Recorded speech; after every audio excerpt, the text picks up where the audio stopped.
Alright, let's do this thing, shall we?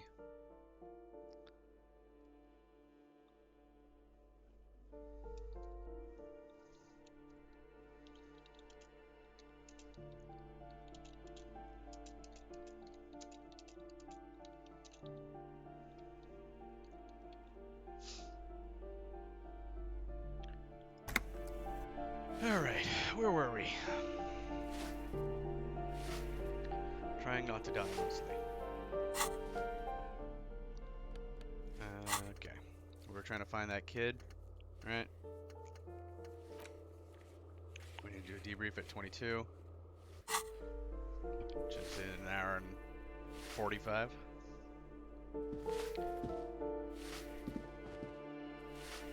It says exit. Goes down to the. Looks like it goes down to the basement though. Let's take a look.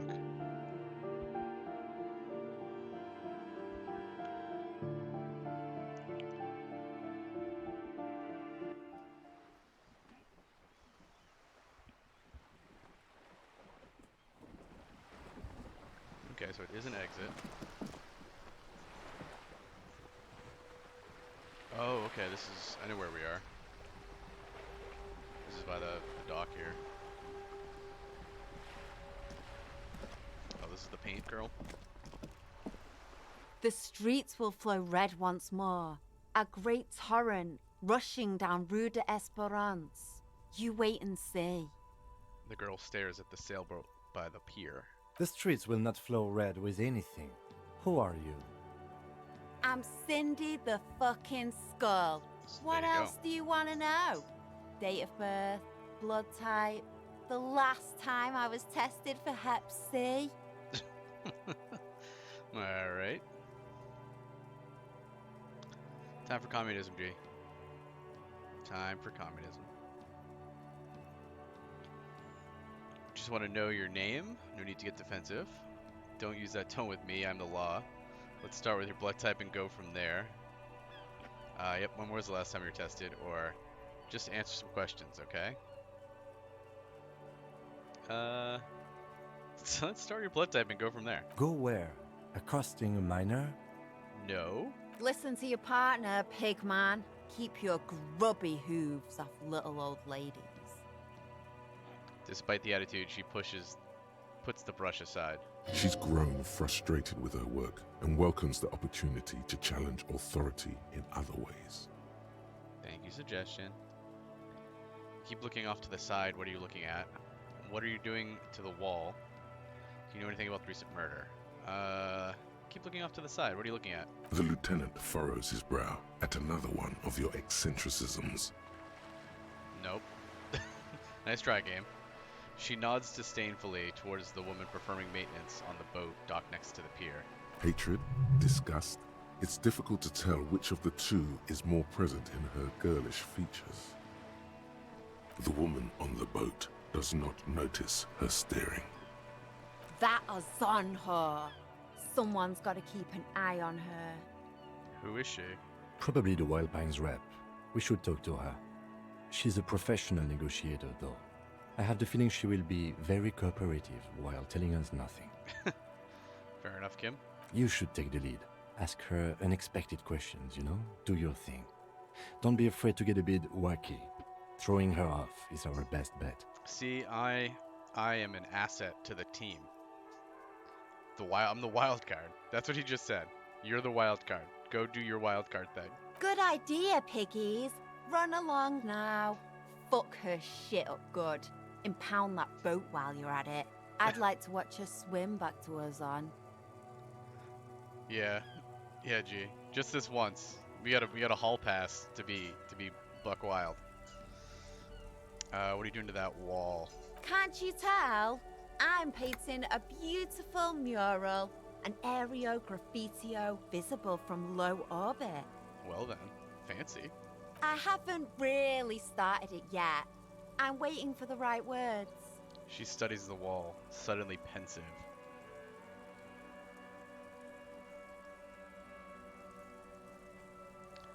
She's an artiste.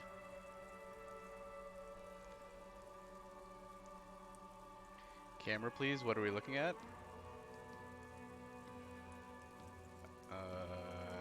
I don't understand the question, G.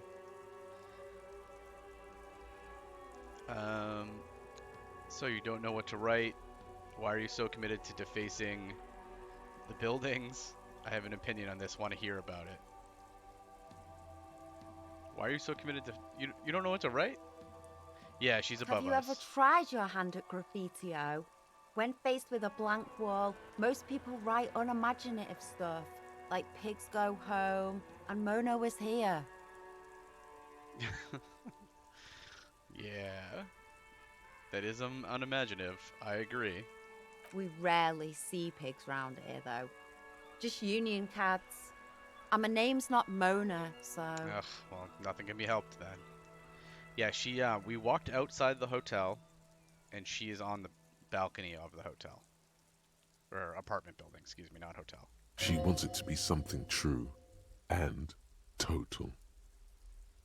Why are you so committed to defacing the building? This place is severely lacking in havoc. Oh, yeah? Not even the occasional trash can fire to break up the tedium. She's more wild than I am. I thought I'd mix it up, you know, summon the forces of crime and social chaos with a wall-sized invitation. With our powers combined. I have an opinion on this. Yeah? I love public art. Don't mind us. Keep what you're doing. I'm going to have to ask you to stop. This is hooliganism. Actually, I don't have an opinion. I lied. I love public art. Thanks.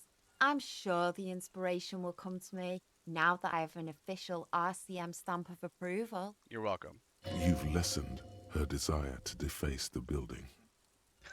I've it's less chaotic now because she's trying to do something that's, against the authority. And so us telling her it was okay means that she no longer wants to do it.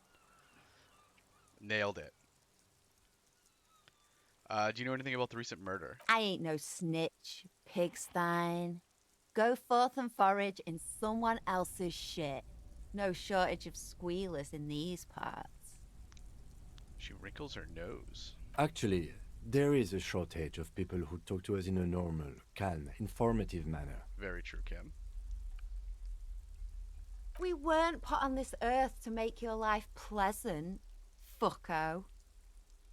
Well, you've been very insightful. Watch your back, ungulate. You've got eyes on you. Lovely. That was all kinds of pleasant. What's this? What is this? Oh, it's a trash bin. Got it. Alright, back inside. Viking narrows his eyes. Sigma narrows his eyes. Kim narrows his eyes.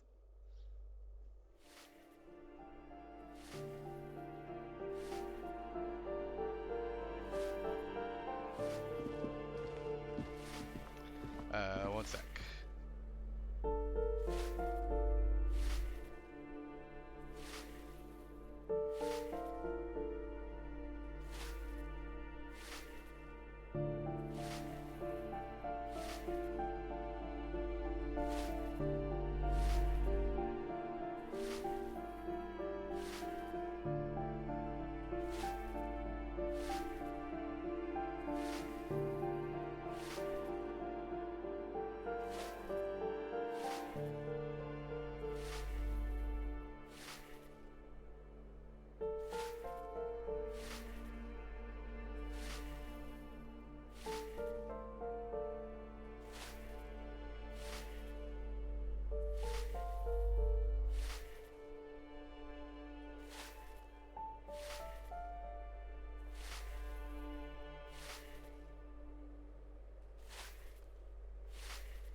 Alright, let's go someplace where we can narrow our eyes, like this balcony here.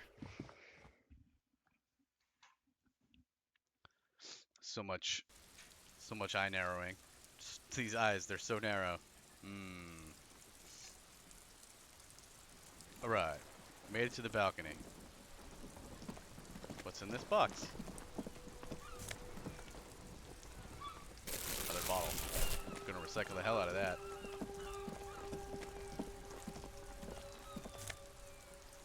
Oh, more tar. Tear? Tar? Tear? Tare? You say something different now that we're up here. Ooh, the piggies have learned how to saunter up She does. staircases. I didn't think you could do that with hooves. Wow, But rude. here you are. You can go up with hooves. They just don't like to go back down.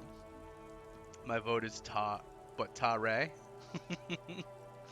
Found lots of tare. That's right, we've evolved. You're in trouble now, little lady. We cops don't like closed doors or unreachable perches, or people having the high ground on us. That's right, we've evolved. Yeah, I can see that. Cool mutations. She crosses her arms. That smell coming from her paint bucket. It's not paint. It's heavy fuel oil. That's weird. Is that heavy fuel oil? Red dyed heavy fuel oil, intended for exclusive use in government vehicles, to be precise. He says, studying the contents of Cindy's buckets. Intended for exclusive use in government vehicles. Huh. What did you think I was using? Aquarels? Sucked it out of a cop's fuel tank myself. Back in Jamrock. Uh-oh. She really did it. She's proud of it too.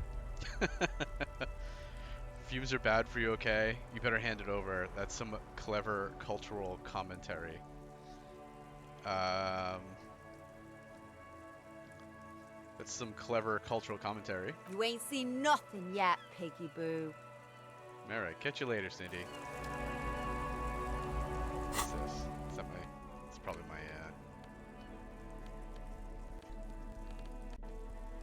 Alright.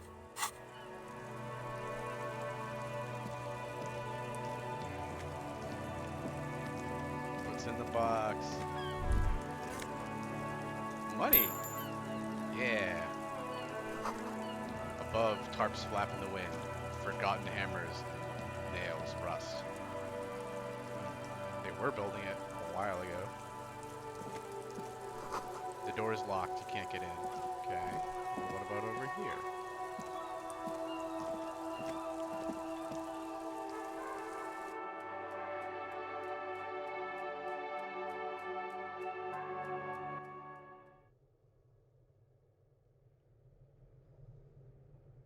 What is this?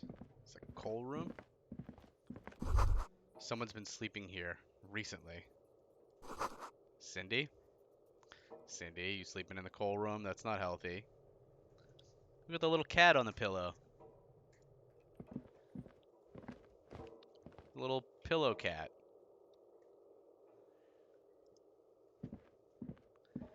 Let's check out this coal. Enough coal to last for several winters. Smells of chemicals. Smells of coal. Oh! We got pants. Check out these pants. What do our pants do? -1 savoir-faire, +1 electrochemistry. These pants, +1 electrochemistry and -1 reaction speed. Huh.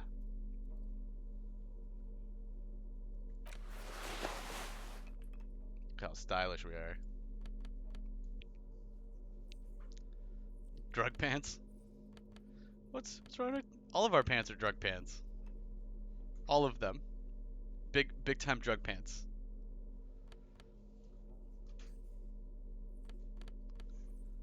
Oh, I forgot to look up what these do. +1 to indirect modes of taxation.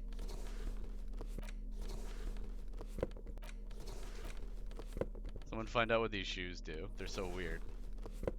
I need to know if I should be using indirect modes of taxation. The pockets of these new jeans are perfect for sticking your hand into. Makes you look cool, calm, and collected.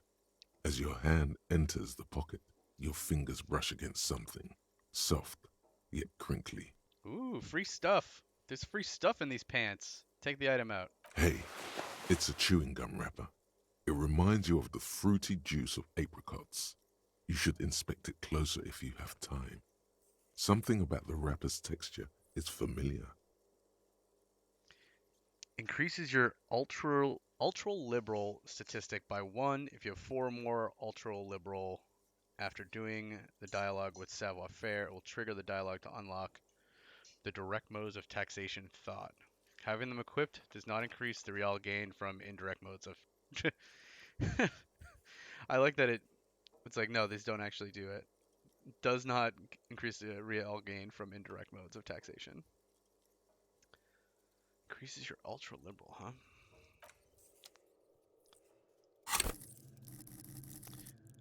We need to see our stat page, maybe? Where is our stat page? Is it here? Here we go. So our ultra liberal is currently 2. So wearing those shoes would increase it by 1. And if you have 4 or more, after doing a dialogue with savoir-faire, it will trigger the dialogue to unlock indirect modes thought. So we need to get another ultra liberal before it's worth it to wear the shoes, is what it sounds like. Good to know. Thank you, Sigma. Appreciate it.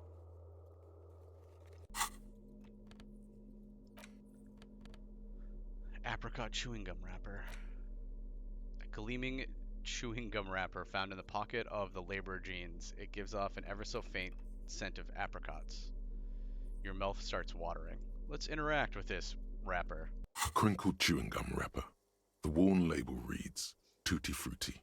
It smells faintly of apricots, with a barely noticeable twinge of cinnamon. A little bit of cinnamon, too. It's mouth-watering. Mouth-watering Tutti Frutti. Why do I even care about this? I'll hang on to it just in case. I mean, I'm going to hang on to it just in case, but why do I even care about this? Good question. There is no answer or secret phrase written on the inside of the wrapper. Yet you're drawn to it. I am drawn to weird stuff. Drawn by regret. Stop before you hurt yourself with a Tutti Frutti wrapper. Throw it away, please. Stop before you hurt yourself with a Tutti Frutti wrapper? I mean, I guess that would be as ridiculous as having a heart attack and dying while you're trying to get your tie from a fan. I'll hang on to it just in case. You never know. You carefully fold the wrapper into a square before putting it back into your pocket, lovingly even, despite the strange feeling of regret. Right, G? Inland Empire, always trying to gatekeep.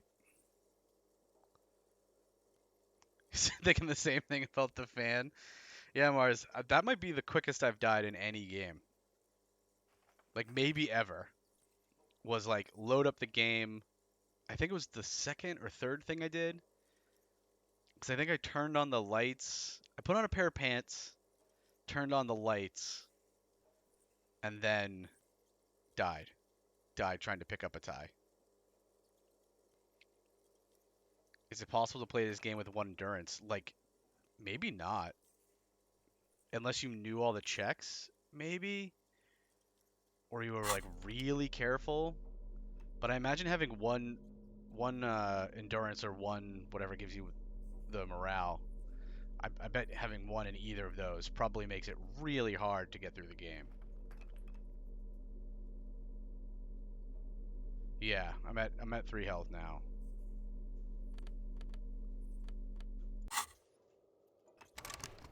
What's in this? Nothing? Boo. Give me money. Alright.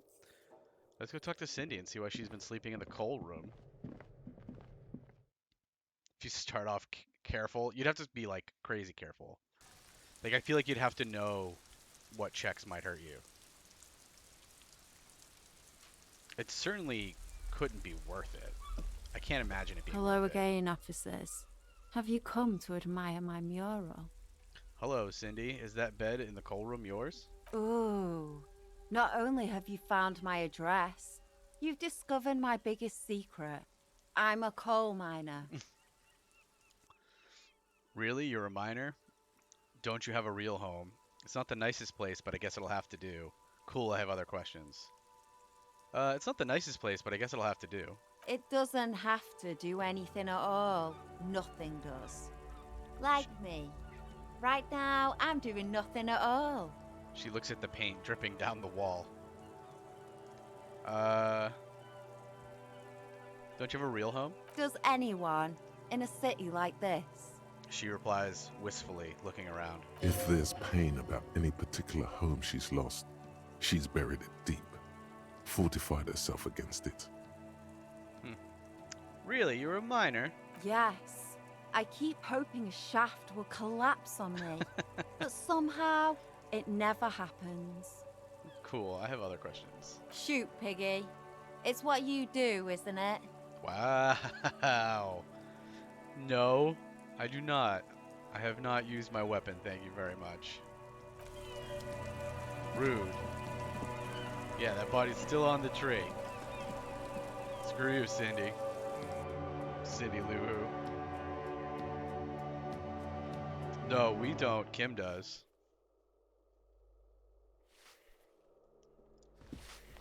Kim absolutely has a service weapon. Whoop. That isn't just a five-pointed star. It's an inverted white pentagram cradled in a wreath of antlers. Sure, there are The antlers. iconography of communism, in other words. Inspect the symbol closer.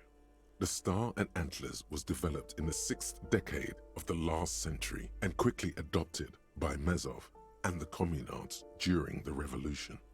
Yeah, we don't even have our badge, let alone our gun.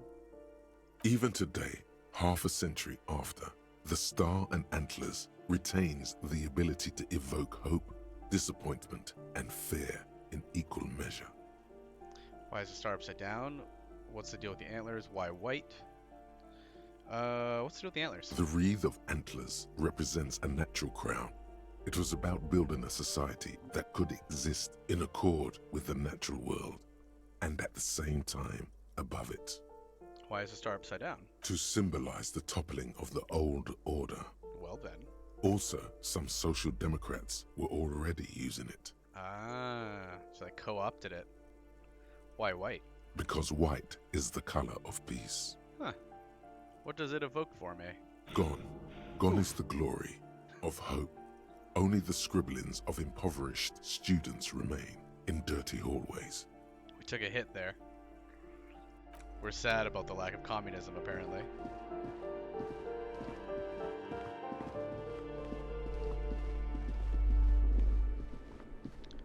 Okay, we'll go up to the balcony. That's not how you spread it, Sigma. Leave that old lady alone. Sigma's obsessed with trying to convince this old lady to turn to communism. Yeah, we never found out. Oh my god, there's so many things to click. Let's start with the yellow one. You hear distant traffic. Night is falling on the city. Okay. Red. A maroon glow of light pollution rises from the east. Okay. Green. The breaker box is full of cigarette butts and electric wires. Well, only one of those things is supposed to be there. Yeah, let's see if we can find our smoker. What do we got here? Someone's growing rosemary, thyme, and a cactus. Let's go together. What about this one? This is the door to apartment 29. Is that the one we needed? Complete silence. Whoever lives here isn't home. Where's our smoker?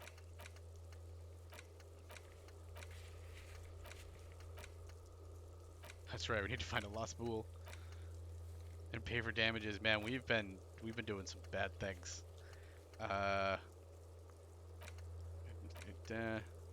No. Nope. Nope. Smoker. 28 is the one we need. And this was 29, so he's probably this one right here. Yep, this is the door to apartment 30. Voices from within, singing along to some buoyant dance track. Okay. So this is where our smoker is. This door is made of metal and appears to be reinforced. Someone here really values their security. Smart. That's what I would do. Number 28. This is where the cleaning lady said the smoker on the balcony lives. Hopefully she was right. Let's see if anyone's home. Knock on the door. Knock knock. No one answers.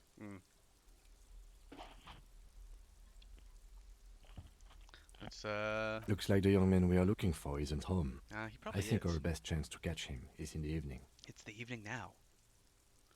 It's, what, 8 o'clock at night? We should return tomorrow after we have finished with our day's work. How about 9 p.m.? Sound good? I don't think I can make it. What do you mean sounds good tomorrow, 2100? Wow, we got 20 minutes. Can't we just come back in 20 minutes? The smoker on the balcony. This is why we're here, right? He might know something about the murder. So tomorrow 9 p.m.? Suddenly, he's a little worried about your memory. Thank you for your concern, Kim. Sounds good. Tomorrow, 2100. Tomorrow, 9 p.m., right here. Apartment number 28. Good. He writes let's it down go. in his little notebook. Good, let's go. Remember, tomorrow, he's probably gone for today. Fine, he's probably gone for today. We'll come back tomorrow. What's this? Just a door. Nothing for you here right now. Is there something for me here? No. Look at all that stuff. Is that a gun? Or bottles? Oh, it's just lots of bottles. How do we get up over there? Is that our jump that we need to do? I bet you that's our jump.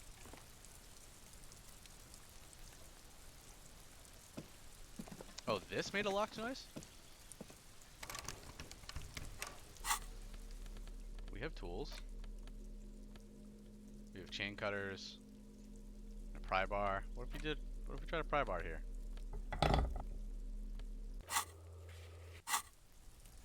Oh, it's blue now. Oh, we could pry that money out. Cool. Good thought, Sigma. Just needed a quick little pry bar. Oh, the furnace, you're right. Made the same noise. Good call, man.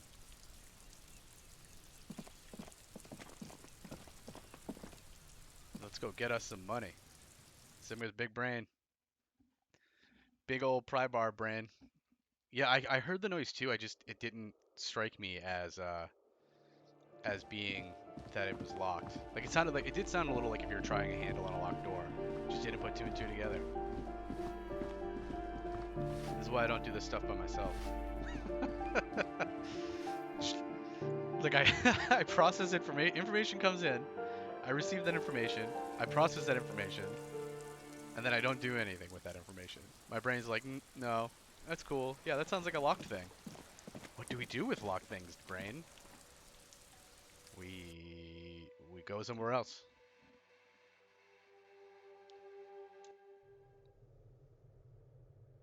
Now we have to keep an ear out for locked things. Whoa! There's a bunch of money locked in there. $4.62. We're almost up to $20. Big Brain Sigma earned us $4.62. Plus whatever from that last one.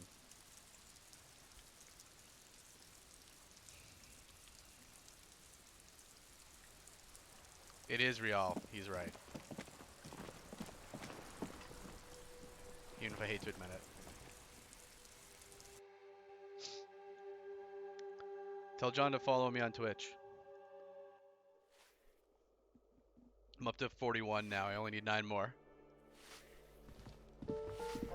We're so close.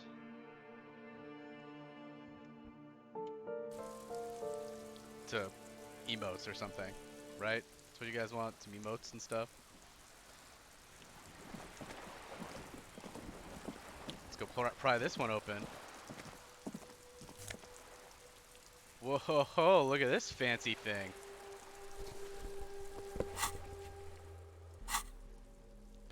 What's our current code do? +1 conceptualization? +1 suggestion? -1 half-life. Look how fancy this code is. It's not technically as good as the lounge jacket just because it has a negative to it.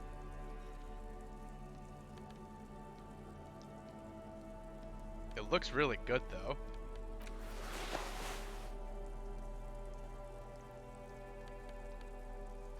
We need the, yeah, -1 Half-Life. It's the prequel, obviously. Is that what Half-Life is? Oh, yeah, yeah, right. -1, -1 to crowbarring because it's -1 to Half-Life. Perfect. Well done, G. Well done. They need a glamour in this game so that I can look like I'm wearing this coat, but actually be wearing this coat. Let me glamour my stuff. I want to wear the pretty coat.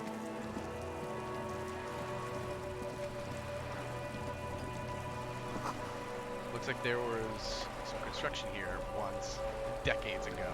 Wow. They've just been leaving it like this. Alright, so we have like an hour left in our day. Maybe that's enough time to get through talking to her. Oh, A striking I woman lost leans my purple against thing. the cabin top of her sailing boat, smiling as you approach.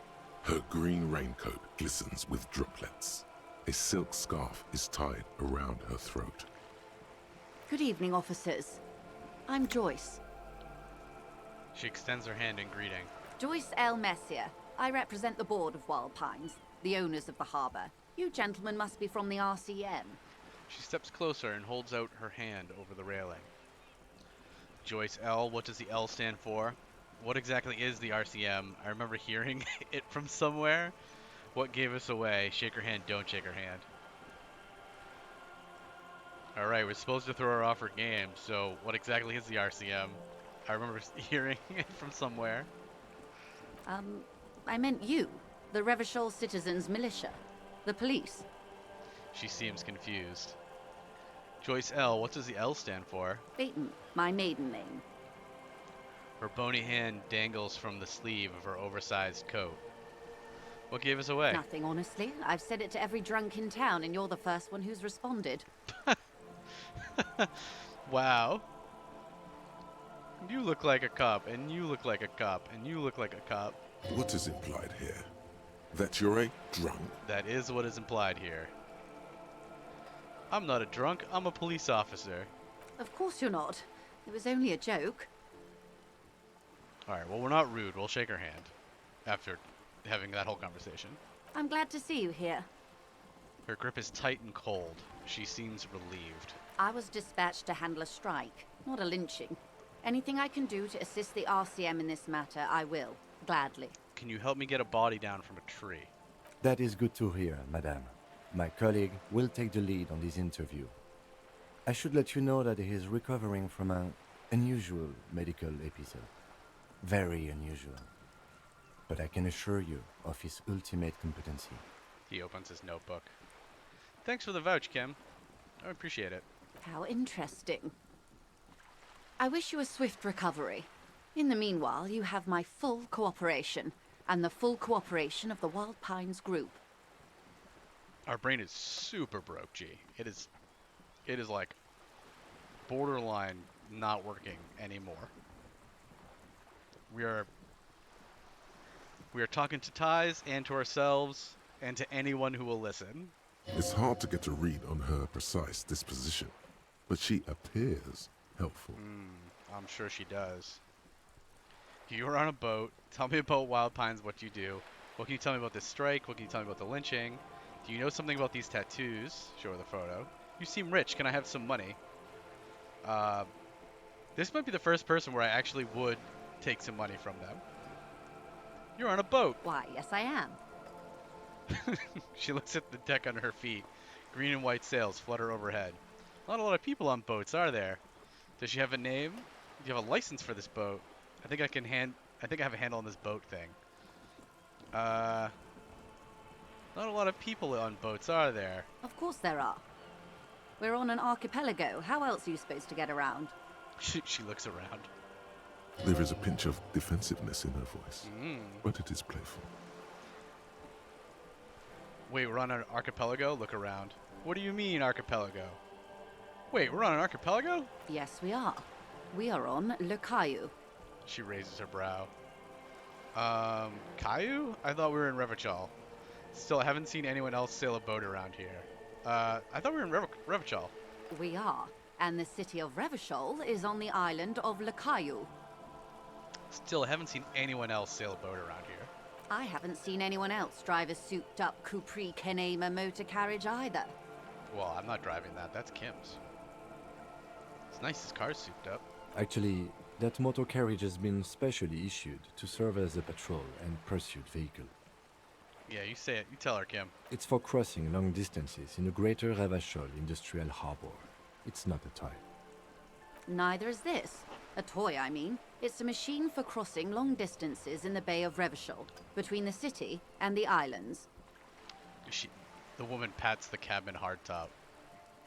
She's having a good time arguing against the law. Too good, perhaps. Does she have a name? The boat? No.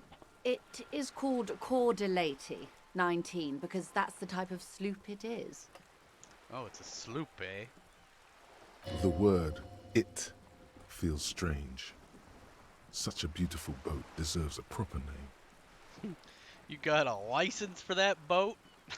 Ma'am? Ma'am, I'm gonna need to see your license and registration, please. Cool, but your boat really needs a name. Okay, but what kind of boat is it? Cool, but your boat really needs a name. Okay. How about Cordelati 19? Why? She taps on the side of the boat. It makes a hollow sound. Because it was manufactured in Revachol East by a company called Cordelati, and its hull is 19 paces long. How about the sleek fish? How about the X something? How about Dolores? Let's get a vote. Let's get a vote on this one. How about the sleek fish? How about the X something? Or how about Dolores? What are we thinking? How are we feeling on it, folks? Sleek fish, X something, Dolores. Couple seconds left. It's currently tied. Oh, it's a tie between Sleek Fish and Dolores. Yeah, thanks. Thanks for the balanced poll. How about the Sleek Fish? What? Because it's sleek and fish-like. I think I'll stick with the factory name. But thank you. A smirk passes her face. Okay, but what kind of boat is it? It's a pleasure craft. A 19 pacer. It also happens to be rated for Category 1 racing. Though these days I mainly use it for business. How do you like it? My sloop? I like it a lot. It's the eel's hips, baby. Her lips curl into a wiry smile. The eel's hips, huh? I'm enjoying this part of the interview. It has so little to do with the murder we're investigating.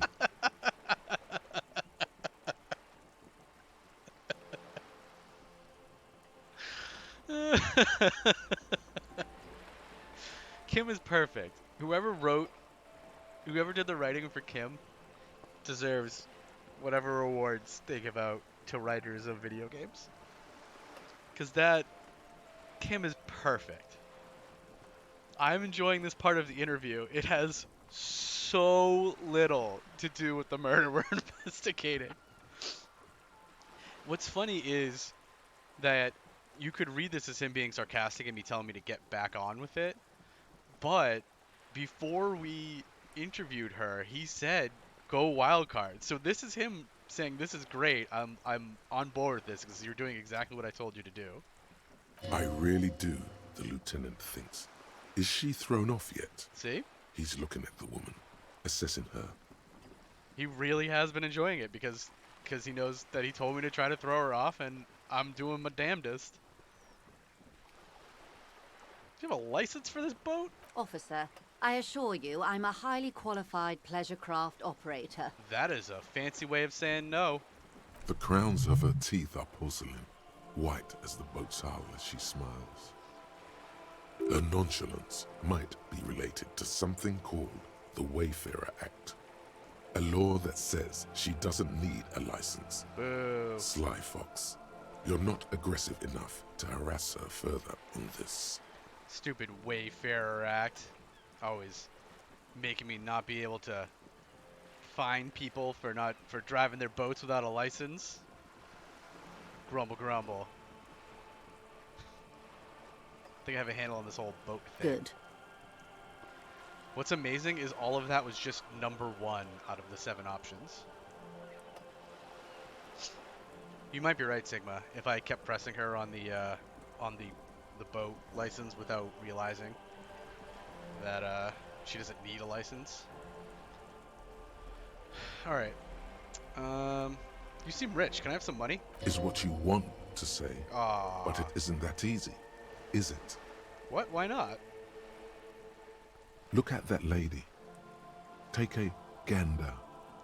Squint your eyes, bub. Yeah, squint your eyes. Everybody narrow your eyes. What nice fabrics. What lustrous hair. What lustrous hair. A well-kempt, yet tastefully short bob of dark hair. Despite the first hints of grey, she's elected to keep it au natural, shaped into a permanent wave, late 40s style. Oh, natural. While dull orange pearls hang from her earlobes, red from the cold. Her light green eyes scan you, full of knowledge and worry. Wealth and all its possibilities. Yes, so? Now look at you, you misery-clad simian. Barely able to tie your own laces. Your armpits are lakes. A scythe of booze precedes you. Your hair sticks to your forehead and your underwear feels uncomfortable. So what? That means I need her money. You're poor. Poor as balls. You can't ask this person for money. You're too... Ashamed? I'm not ashamed. What is this feeling? I've never felt it before. I'm a goddamn working man. I'm not ashamed to shake this leech for some dough. As I should be for even considering it. This is a woman and I'm a man? Nope. Yes, I should make my own goddamn money by now.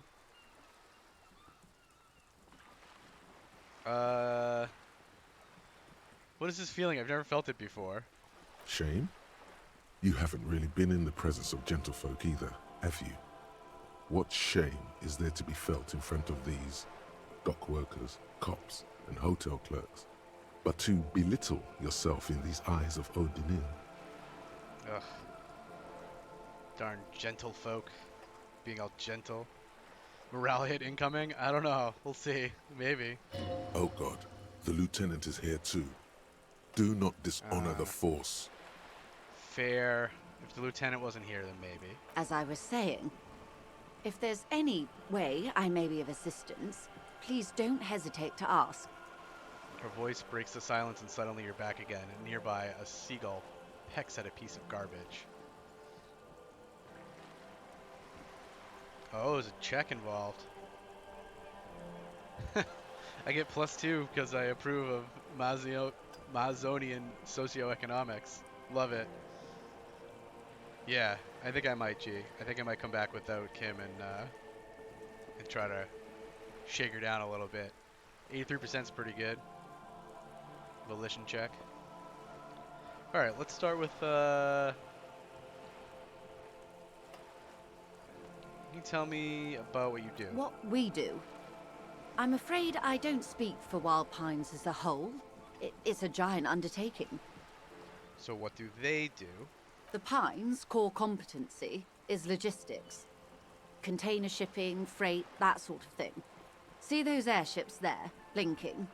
Those are the shipping side of things. And that is the terminal. Another subdivision deals with energy, oil and gas exploration, offshore platforms. She enjoys talking about the company. It would not hurt to inquire more.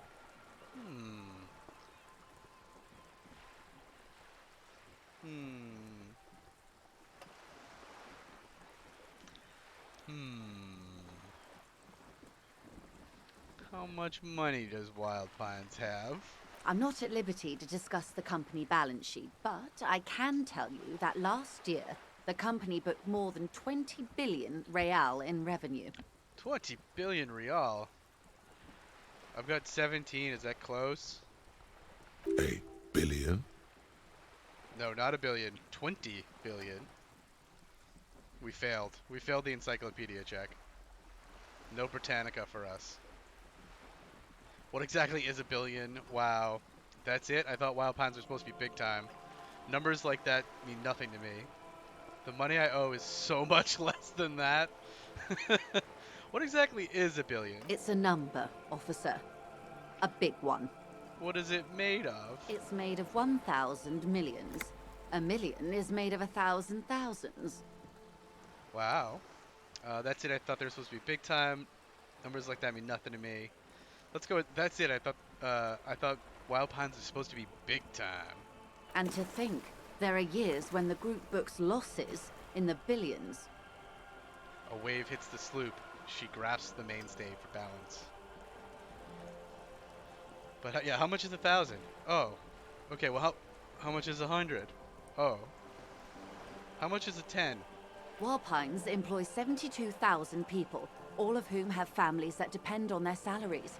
It is a tremendous responsibility. Where does Wild Pines get all these billions? They started as an exploration and cargo fleet conducting trade between the Samaran and Insulindian Isolas 250 years ago, when pine ships explored the South Seminese and charted Lomantanga on behalf of the suzerain. Yeah, company's older than America. Centuries of care, deliberation, and madness have gone into this endeavor. Vessels pass through the great unrest to re-emerge with apricots in tow. Apricots? The logic of the system is totalizing. It's taken everything from its employees to build it. Yeah, no kidding. You take everything from your employees, and then you give it to yourself. Also, do you chew gum by any chance? What does such a huge system want with a place like this? Looks around. You mean aside from being the terminal's legal owners, who are responsible for moving 8% of the world's cargo? She gives you a little smile. 8% of all cargo in the world, that's quite the endeavor indeed. You don't keep it moving, the workers do. The company is nothing without them. Ooh. Get a little feisty. That's all I need to know. Let's talk about something else.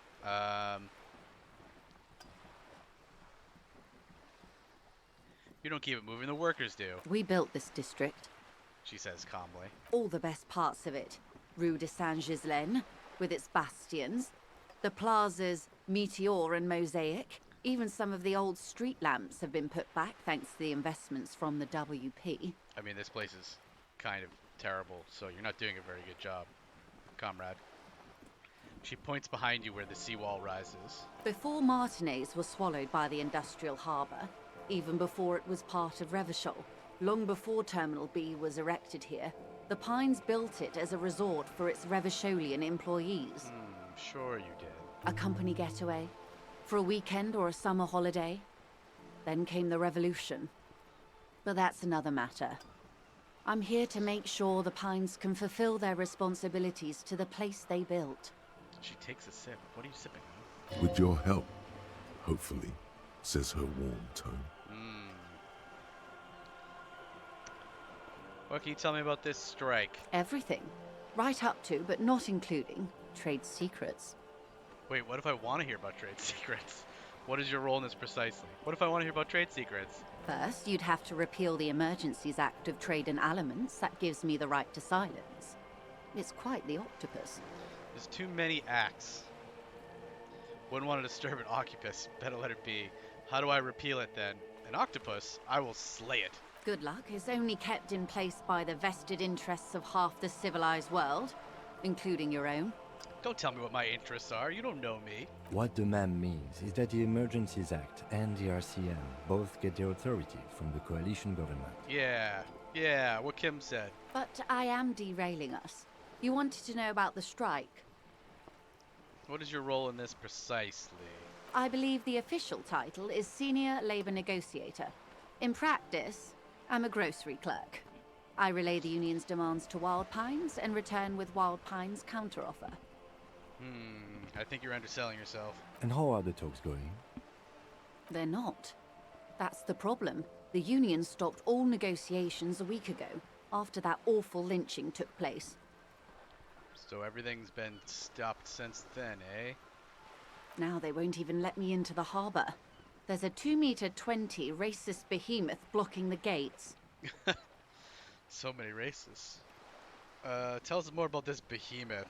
What can I say? The Union employs a giant covered in tattoos. A racist giant. Tattoos, I eh? guess that's part of their big tent organization now. Yeah, everyone's invited, even the racists with tattoos. Can't discriminate against someone just because they have tattoos. Look, Sigma, if that body staying up is keeping her on this boat, then I think it was the right call. How were the talks going before the lynching? Let's say I was not making the kind of progress I'd hoped for when I first arrived.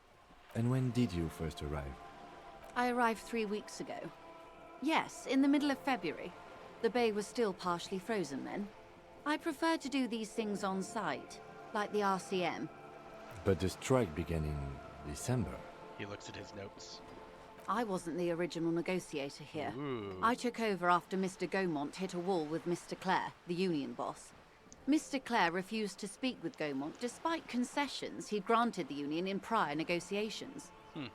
This isn't the first time the union has gone on strike. Heavens no. There have been 2 prior strikes. Both times the union won significant concessions, including overtime pay and a medical plan. This time their demands are more, I guess you could say, aggressive. Yeah, why are we giving people overtime and medical plans? This is garbage. What happened to this Gaumont? What are their demands? The scabs at the gate, did you put them there? Tell me about this union boss. What happened to this Gaumont? Mr. Clare told him to, how did he put it? She pauses to compose herself. Fuck off, midget. Wow. Gaumont is short of stature, you see. Not cool. Cool. Okay then. Yes. Keep in mind, this is a negotiator Mr. Clare has worked with before, and who was more than fair with him and the union. Sounds like usual aggressive posturing. Agreed, authority. Well, what are their demands? There are leaflets everywhere, and banners. What did they say again? Oh yes. Every worker, a member of the board.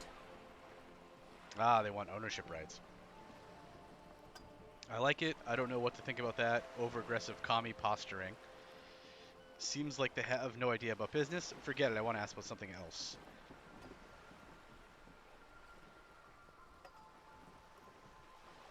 I like it. Then you might also like their other slogan. Demand democracy. Not hard communist enough for me. It's like, oh yeah, that's a good one. Nope, that's weaker. Not hard communist enough for me. Personally, I agree. It lacks the pizzazzo of every worker a member of the board. Yeah, more communist slogans. What exactly do they mean by it, though? What's the demand? It's quite simple, you see. Every time the Wild Pines group makes a decision about what, about anything really, it needs the signature of each of the 2,200 workers in its Martinez terminal. Just so you understand, this is but one of 22 terminals owned by Wild Pines.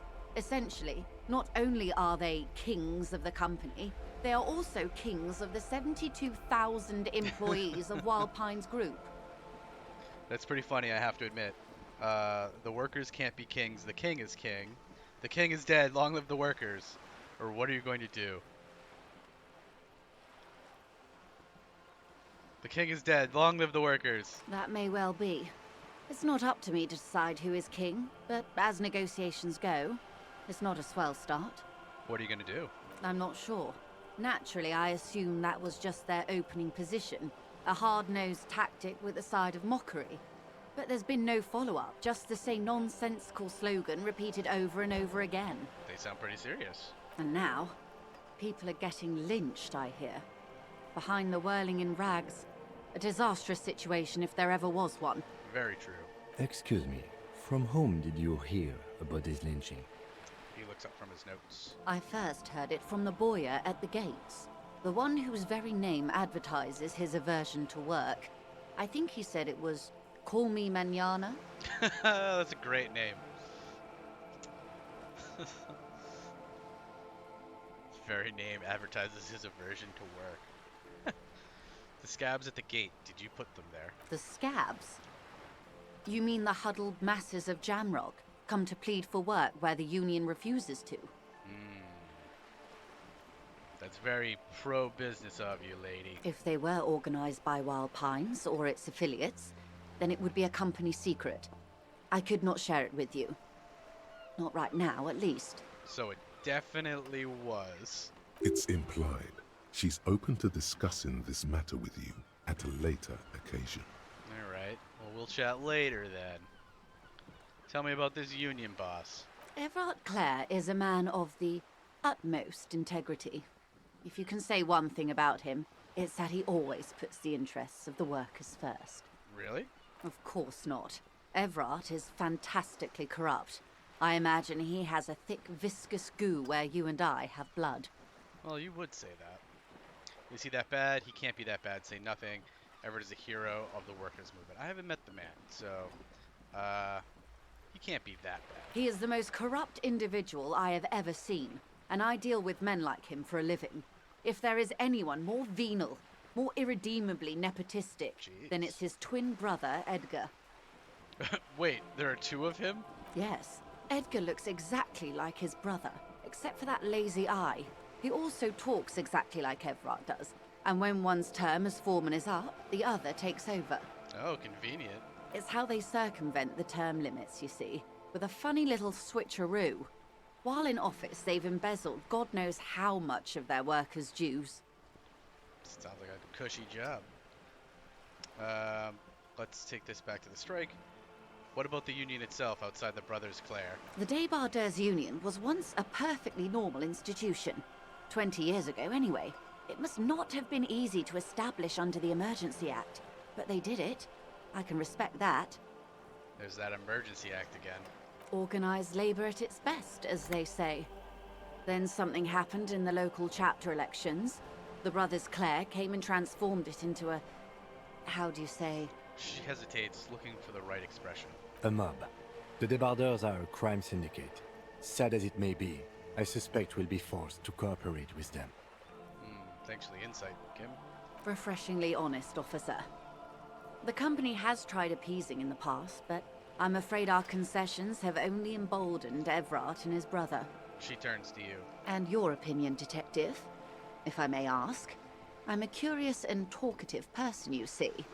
Would you say the Débardeurs Union is...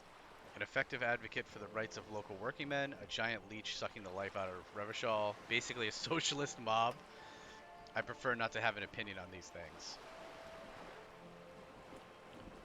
I prefer not to have an opinion on these things. Of course, officer.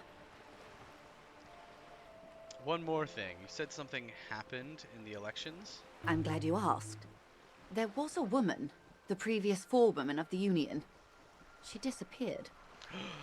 Another mystery inside the mystery. Disappeared? Yes. On the last day of the local chapter elections, her daughter phoned in and said she wasn't running anymore. Or coming to work. Ever. End of story. Eerie, it happens, or some kind of extortion, probably. Eerie. Downright haunting, if you ask me. The Wild Pines suspected foul play, but what could they do? It was a union matter. The point of the presentation is, these kinds of things happen around the Clares. Watch out when you're dealing with him. Noted. Thank you for your concern, ma'am. We'll be just fine. That's all I need here. Let's change the topic. Of course. How else can I help? She passes the thermal cup between her gloved hands. What can you tell me about this lynching? Quite a few things, I'm afraid. She falls silent for a moment, contemplating something. The information I'm to share with you includes sensitive trade secrets. For the sake of my employer, I have to ask for your names and badge numbers. Uh-oh. Uh-oh. Uh-oh. I don't have either of those things. Kim! Do you have an extra name and badge? Cause I don't have either. Of course, ma'am. We should have introduced ourselves. I am Lieutenant Kitsuragi from Precinct 57. The lieutenant hands her a piece of blue plastic. And this is my colleague from Precinct 41. He waits for you to show your badge. My badge, yes, of course, my badge that I have on me. Or I don't seem to have my badge, actually. My badge, yeah, of course, my badge that I totally have on me. Yeah, we don't even know what we look like. We have no idea what we look like, or our name, or our badge. He looks at you expectantly. Then it dawns on him. Sorry, Kim. I don't seem to have my badge, actually. How curious. Why is that, Detective? She returns the lieutenant's badge and turns to you. Awkwardness washes over the conversation. Uh-oh. The woman doesn't like this turn of events. Remember when my partner told you that recently suffered from an unusual medical episode? My lost badge is related to it. I mean, it's true. I see. So, are you saying you lost your badge during the course of this episode? She looks increasingly worried. It's possible. After a night of heavy drinking, I lost all memory of my life and the world. I could have eaten it for all I know. I don't remember anything. This world, the city, nothing. Or, yes. Let's go with I could have eaten it. Oh dear. I suppose this does explain some of the more curious turns in our conversation. She sighs with compassion, sadness even. Yeah, I had a medical episode, Joyce. If you could, show a little bit of sympathy for me, please. As I said, ma'am, his technique may be very unconventional, but he is an officer of the RCM. I swear. Of course, I sympathize, but I'm afraid I simply can't share anything more until I've seen that badge. Oh, god damn it, we gotta find our badge. Hang on. She's a professional negotiator. She should be open to some sort of mutually beneficial arrangement. What kind of arrangement would it be? Suggestion. How do I negotiate my way out of this? And I'll find it somehow. Let's think something else. +1 sympathy for my amnesia. Huh? +1 sympathy for my amnesia. Ooh, this is a red check. It cannot be retried. But we have a 97%. So as long as it doesn't XCOM us, we should be okay. How do I negotiate my way out of this? She's a negotiator. Just float a favor at her. Insinuate. Surely there's some other way to demonstrate our law enforcement credentials. I will be frank with you. If I'm going to break protocol, I need to be able to justify it to my superiors. They're going to want to see something very tangible. I have an extra coat. Do you want that?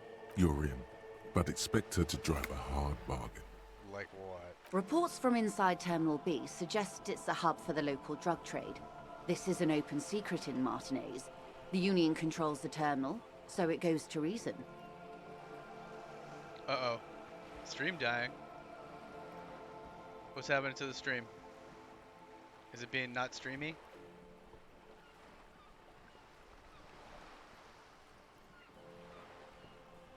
What's it doing? Is it lagging or freezing on you?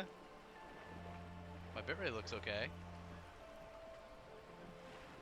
Nothing on the computer's locking up, only using 55% of things.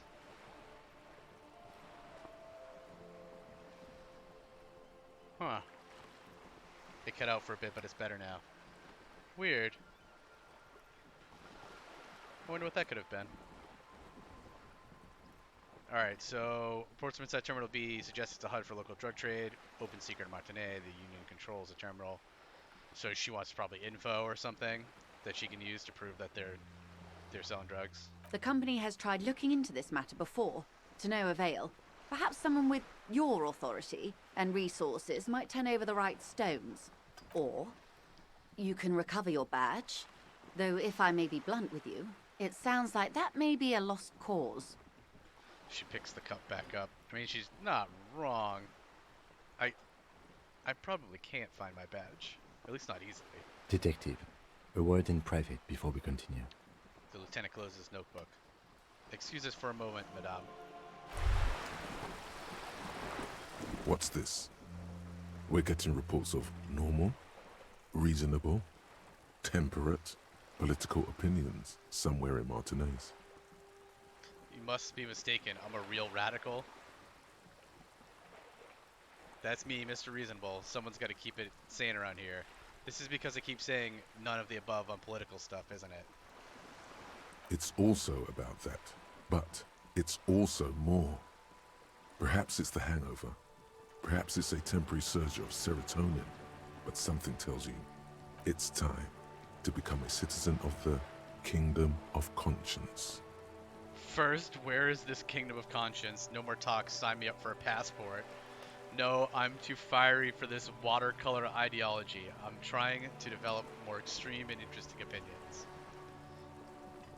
First, where is this Kingdom of Conscience? It is not a place. It is a moment in time that can only arise in the right circumstances. In all of human history, it's only been achieved a handful of times. A handful of times? I could be historic. That's a stupid goal, shake your head dismissively. That's an honorable goal, nod your head approvingly. How do you bring about those circumstances? Incrementally. Okay. History's greatest catastrophes have been brought about by people trying to make the world a better place. Too quickly. Gotta slowly make the world a better place? I don't know if I agree with that. Eat the rich. That's the genius of Dolores Day. Who?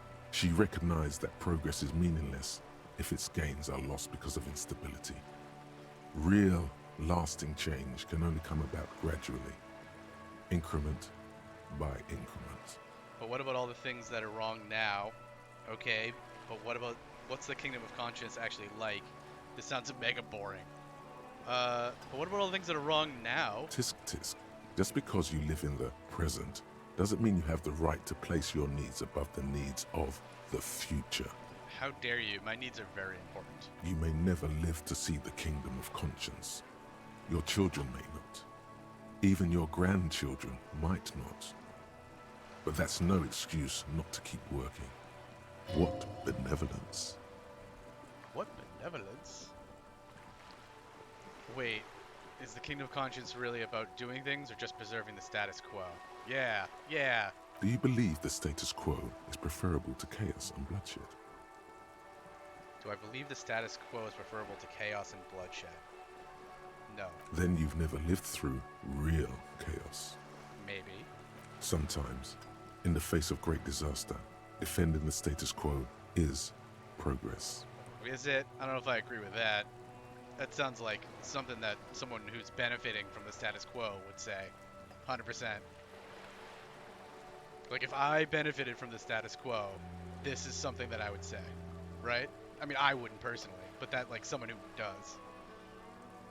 Oh, well, sometimes in the face of great disaster, defending the status quo is progress, because it's not getting any worse. At least your life's not getting any worse, man. That's what that sounds like. Okay, but what's the Kingdom of Conscience actually like? The kingdom is difficult to comprehend, and even more difficult to describe, partly because humanity will need to discard many of the categories that define and limit it today. The Kingdom of Conscience is post-capitalist, post-national. All right, I like where you're going. What else do you got for me? It's also post-industrial, post-ideological, and even post-sexual. Post-sexual? How does that even work? Man, that sounds kind of terrible. I don't think I want to be a moralist anymore. That seems fine. I still want to live for the present, though. Sounds incredible. Alonzi? Alonzi. Let's go there right now. We're doing it. Slow down, Mr. Reasonable. Did you miss the part about compromising and taking things slow? It means let's go. Thank you, G. Alonzi. Oh, right.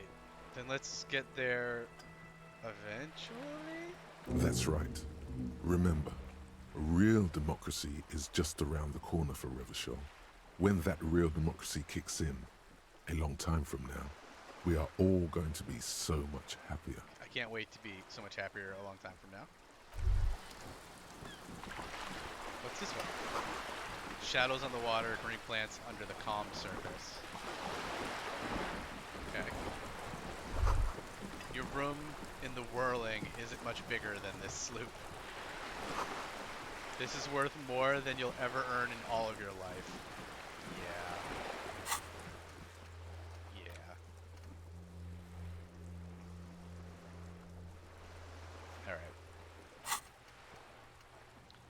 Let's look at some thoughts, shall we? These are all done. We're working on this one. Another hour and 46 minutes.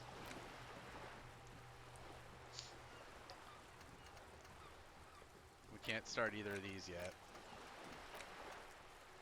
because we need to unlock more thought spots. -2 half-life, calm waters. Heartache is powerful, but democracy is subtle. Incrementally, you can begin to notice a change in the weather. When it snows, the flakes are softer when they stick to your worry-worn forehead. When it rains, the rain is warmer. Democracy is coming to the administrative region. The ideals of DeLorean humanism are reinstating themselves. How can they not? These are the ideals of the Coalition of the Moralist International. Those guys are signal blue, and they're not only good, they're also powerful. What will it be like once their nuanced plans have been realized? Alright. Cool. Let's talk to Kip. This is not going quite as I hoped it would, Detective. Lieutenant's voice is hushed. How did you hope it would go? Honestly, I was expecting you to use your unorthodox technique to keep her off balance, and not volunteer us to be her henchman. Oh, we're henchmen now? Really? I thought it was going well. Really? We're henchmen now? This woman is running circles around us. She might have known about your misplaced badge all along, or she's simply an adept improviser. Either way, we've played straight into her hands. Curses, I hate when I play straight into someone's hands. He doesn't let it show.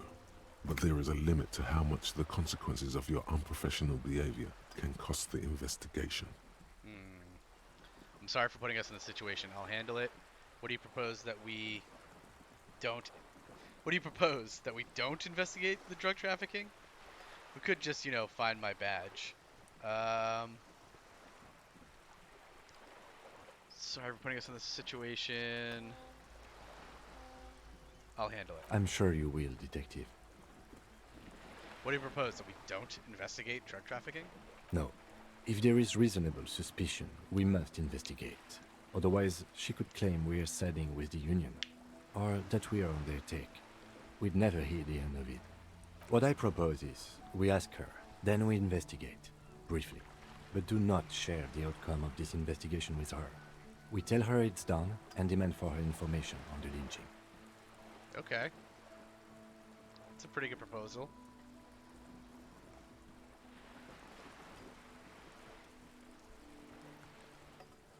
Let's get back to her then. Kim is so smart. We'd be screwed. You're without back. Kim. Good. What can I help you with?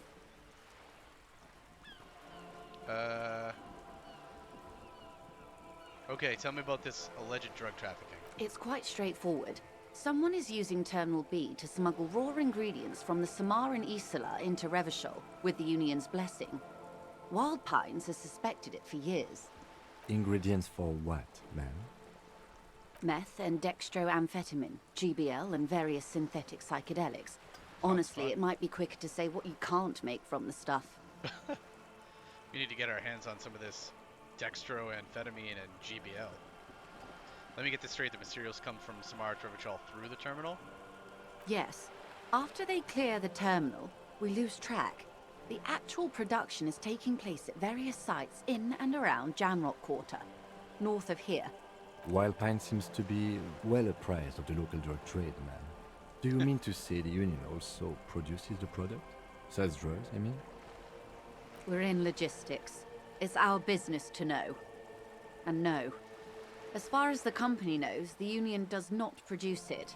They transport the ingredients for a cut. Sounds like they're doing what you're doing. They're just doing it with drugs.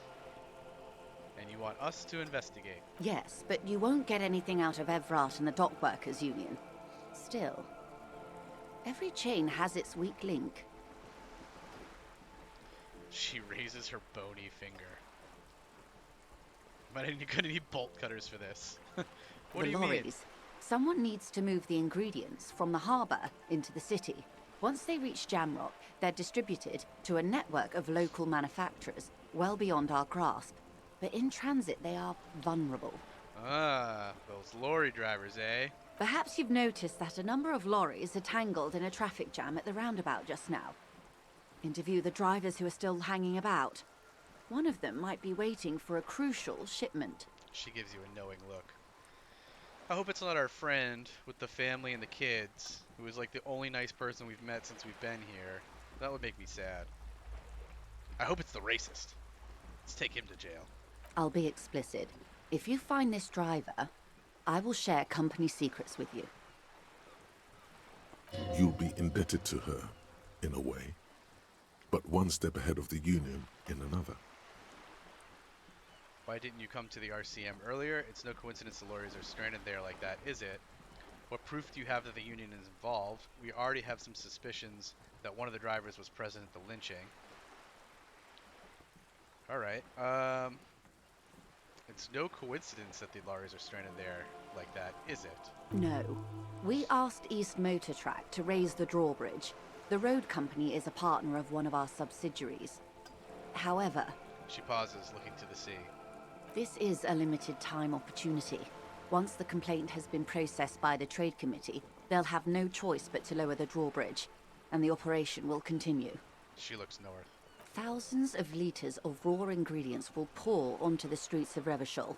Not the east across the river, but the west. The vulnerable, the weary. Yeah, I'm sure you care about that. Well, at least this solves one mystery.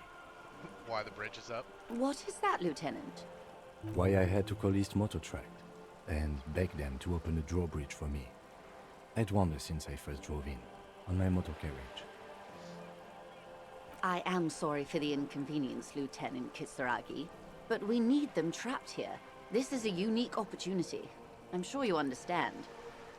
Well, then why didn't you come to the RCM earlier? We did. On more than one occasion. Apparently, there's some sort of inter-precinct disagreement about whose jurisdiction this area falls under. Oh yeah, about that.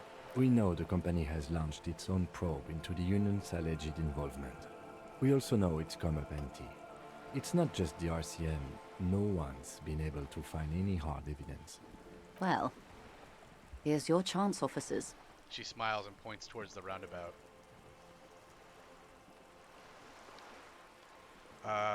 What proof do you have that the Union is involved? How do you think they're financing this strike? There are thousands of unpaid dock workers going strong for the 4th month straight. Oh, that's why you want it. Because then they won't be able to strike any longer. There was a shakedown of local businesses preceding the strike. Many were squeezed to bankruptcy to fund it. Look at Kim having the backstory. With all due respect to these desert cacti, the contents of a few cash registers cannot provide for 2,000 men. The local businesses can scarcely provide for themselves. So you think the strike is being funded with the source ingredients for drugs? Precisely. Smuggled out of that very gate at night, most likely, then loaded onto lorries and driven to Jamrock. You simply need to find one driver who will open up to you. It sounds like she tried looking into it herself, though she's clearly not the type your typical lorryman would confide in. We already have some suspicions that one of the drivers was present at the lynching. Yeah, sure, let's go with that. The two might even be connected. Maybe. Or not. Though, if you have evidence to the contrary, I'm eager to hear it. Alright, I gotta go to bed. Go find us some drugs. Good night, G. I'll do my best to find us lots and lots of drugs. Thanks for hanging out. I'll catch you in the VODs, I'm sure. As eager as I am to share it, Lieutenant, once the job is done. Okay, I've made up my mind about the smuggling investigation. Yes? We will take this case, probe the drivers, and see what it yields. Excellent. According to my reports, there are at least 3 lorry drivers lingering near the roundabout. Hopefully one of them will know something. She takes a long sip of her tea. I want tea. It may come to nothing, or it may just blow the case wide open. I can keep the drawbridge up for a few more days at least. You should have the time you need. Okay, we got a couple days. In the meantime, let me know if there's any other way I may be of assistance. She takes another long sip from her seemingly bottomless thermal cup. Look at all of our bonuses for this check, and it's still only 97%. +2 for socioeconomics, +1 conscious of kingdom approves, and +1 herd of billions. What happened to our +1 because she felt bad for us? Didn't we have a +1 from that too? Do you know something about these tattoos? Show her photo. That's the man who was killed. I'm afraid this is a discussion for once we've cleared the lynching question. She almost takes the photo but then stops. So you do know something about the tattoos. Fine, let's return to it later. Why? How is it looking at the photo tied to the lynching? So you know something about the tattoos? Better not tie the force day to the bat's day on this. I hope there is something else I can help you with. She wants to answer the question. Protocol keeps her from it. Fine, we'll come back. Thank you, that's all we have for now. Of course, Detective. Take care.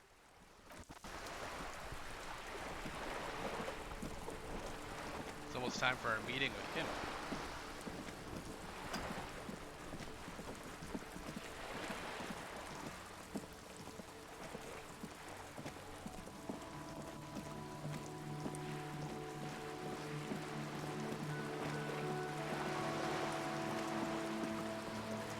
Anything else to look at or loot? Any bottles hanging around?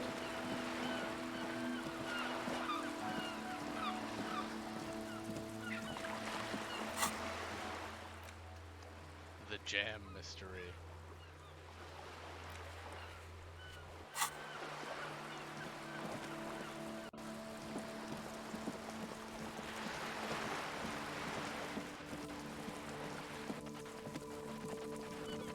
Oh, it's doing the sound thing again.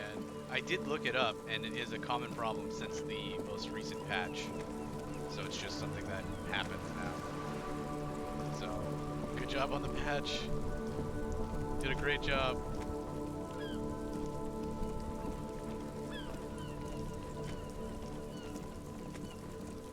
Are any of our lorry drivers? There's this guy's still here. Hey, friend. Hello again, my man. What's on your mind? Please don't be selling drugs. You seem like a man who knows about drugs. Ah, man. Me and narcotics go way back. Had some good times surfing the psychic waves of my own consciousness, you know?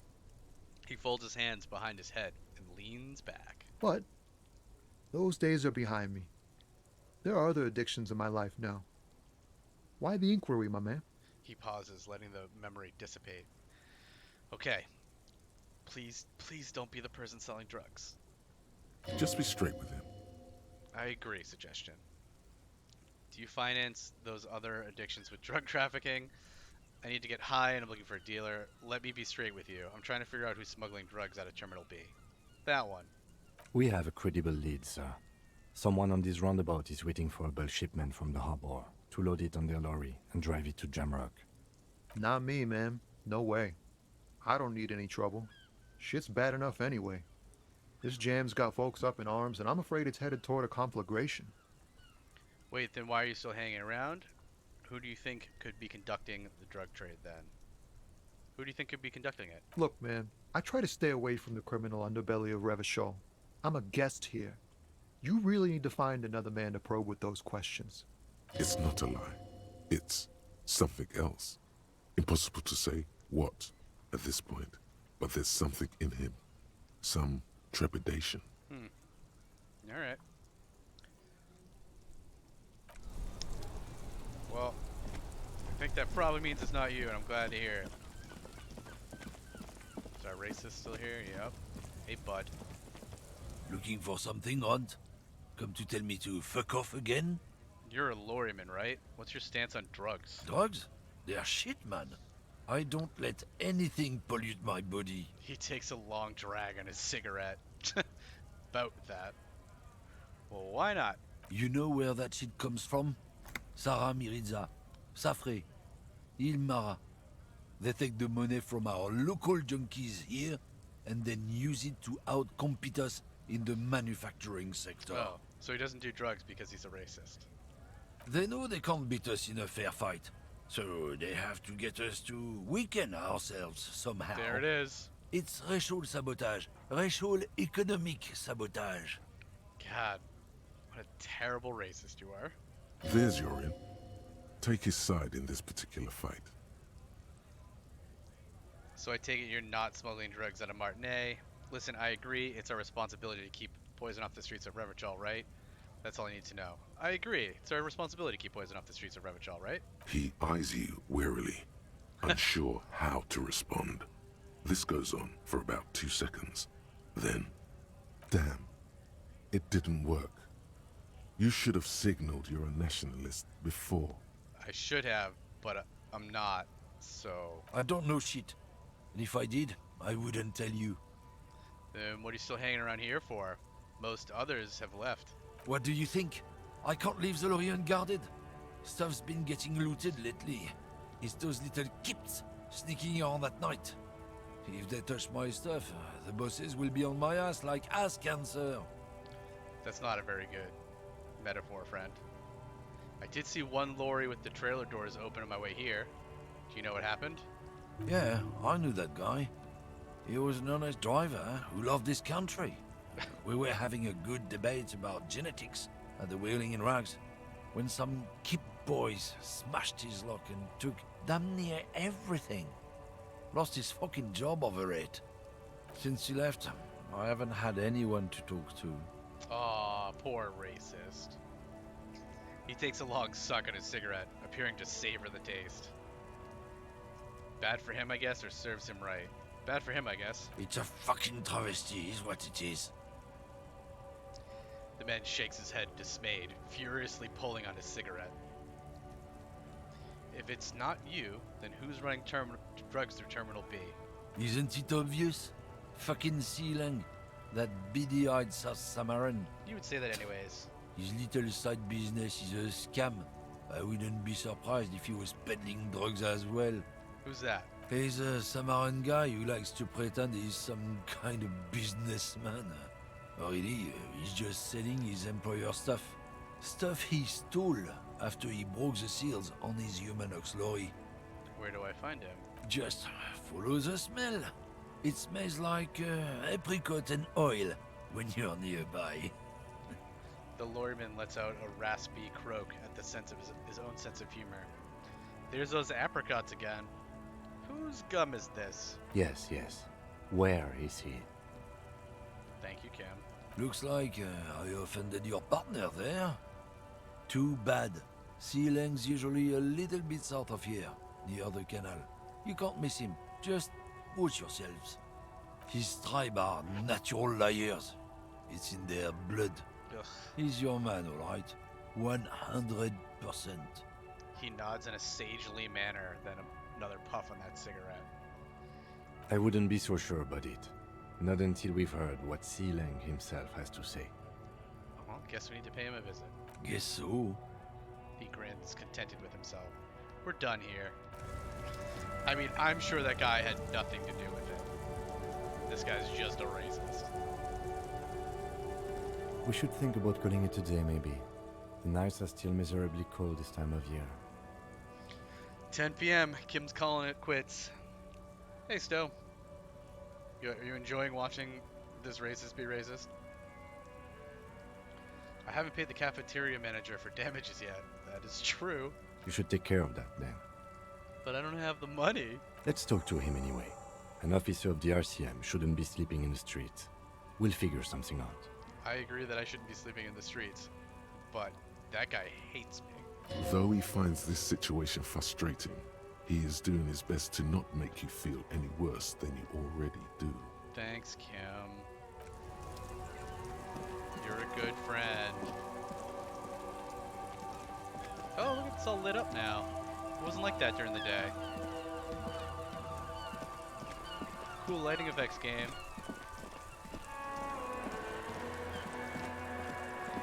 This cone is still here. Yep. Dude just spends all day and all night throwing rocks at a body. Madness. Nope, not having fun with the races. That's fair stuff. I get it.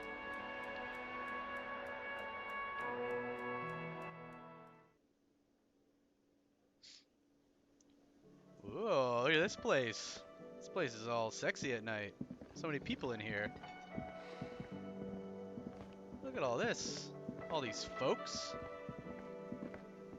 I can't talk to any of them though. They're just kind of here.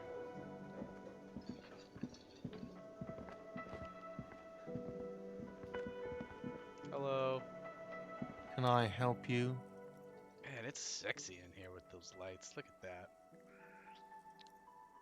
So, about the money I owe. Yes, have you got it? How much do I owe you again?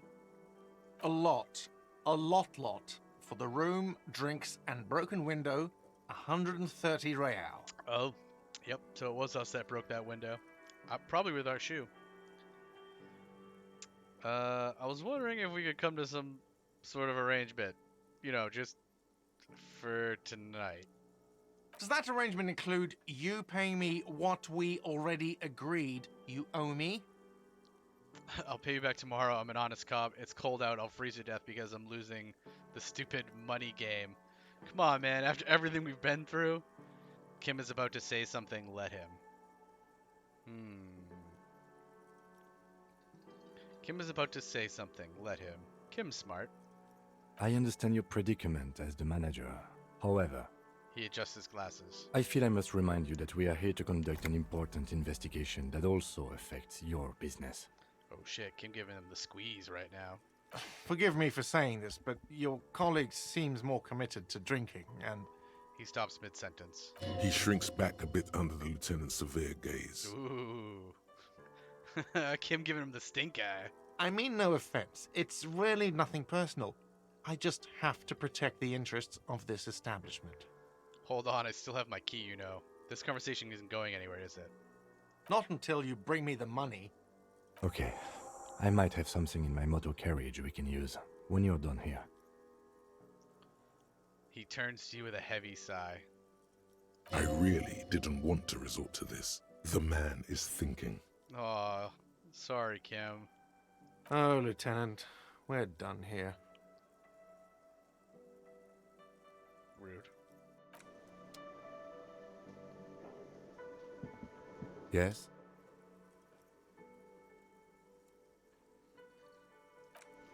Alright, let's go. Let's go to your car.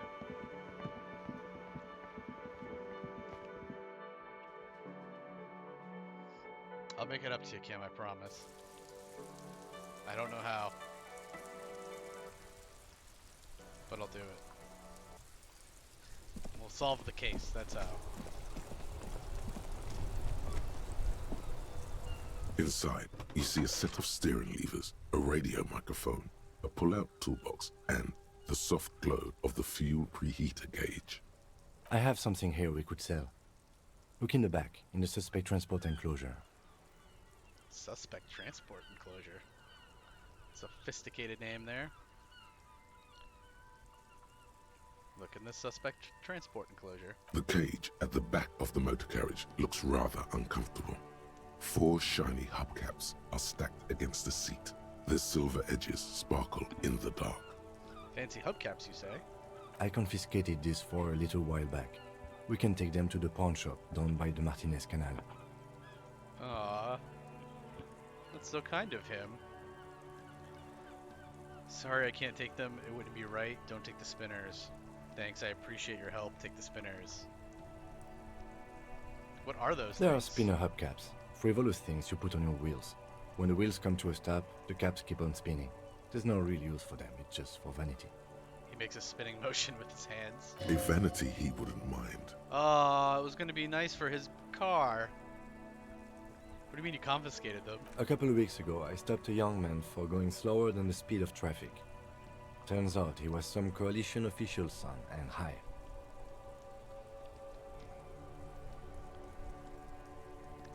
Looks at the spinners. I get it. I would have confiscated them too. They're mesmerizing. Look at it. Isn't that corruption? So you took the spinners? Mm-hmm. I took them and arrested him for driving under the influence. I get it. I would have confiscated them too. That they are. I was going to take them into evidence, but they weren't necessary for conviction. He never asked for them back. Did you want to put those spinners on your machine? No, that would be silly. I don't know why I kept them. It doesn't matter. I couldn't put them on this MC anyway. A cop with spinners. That would be outrageous. Just nod. Yes, too wacky. Yeah, outrageously cool. He flashes a smile, barely visible in the dark. Say nothing. It's only right that we sell them. I'm sorry you have to sell them because of me. As I said, they're useless anyway. I should have remembered I have these earlier. But thank you. Said something about a pawn shop? Yes, the Bird's Nest Roy, near the canal. We've been there. If I'm not mistaken, it should be open late. Items that can be pawned at Bird's Nest Roy's appear in your inventory under the Items tab. You can pawn these items when talking to Roy. Thanks, I appreciate your help. The lieutenant nods as you take the spinners. Alright.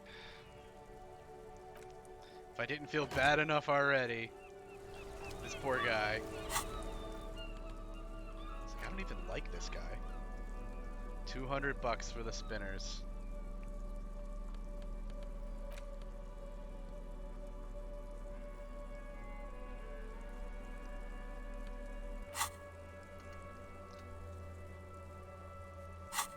Alright, let's go pay for the damages here. This way? Or, I think it was this way actually. Down this way.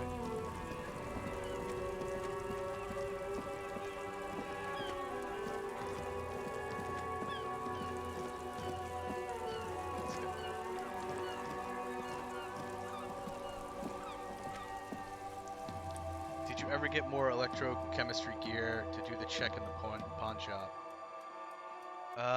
Did I get more? What are we at for electrochemistry? We're at 3.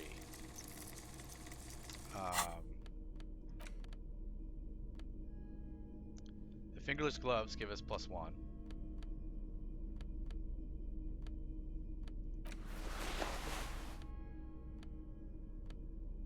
These pants give us +1, but I think sort of the pants we're wearing, yeah. So it's just a switch out. So I think this is what we were at before.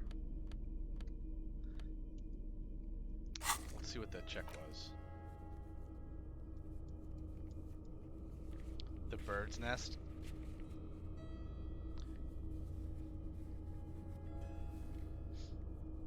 We can't do it anyways because we'd have to get a point first.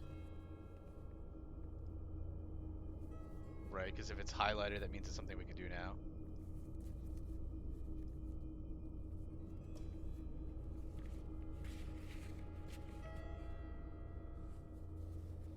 Yeah.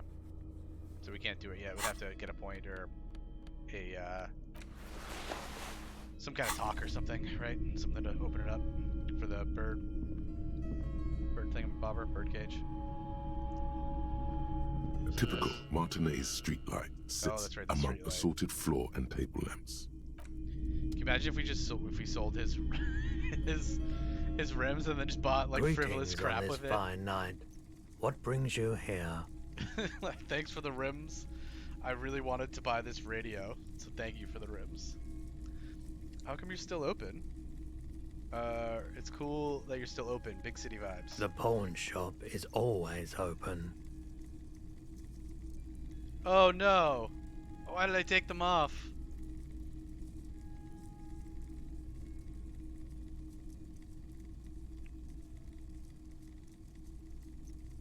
Okay, let's take those off. Gloves. Greetings on this fine night. 58. What brings you here? Is Roy high, and if yes, what is he on? +1. Roy doesn't really sleep. It's a white check. 58%'s not terrible. Alright. Fingers crossed, everybody. Nope, still no clue. You obviously haven't been doing enough drugs lately. God damn it. If only I had been doing more drugs. It's because we rolled a 1. We rolled a 4 and a 1. Alright. There's something I'd like to sell. Yes, we'd like to sell these hubcaps. The lieutenant steps in and hands him the spinners. Roy takes the hubcaps from the lieutenant and inspects them. The spinners appear iridescent in the dancing light of his pawn shop. So fancy. Yes, these are very, very good.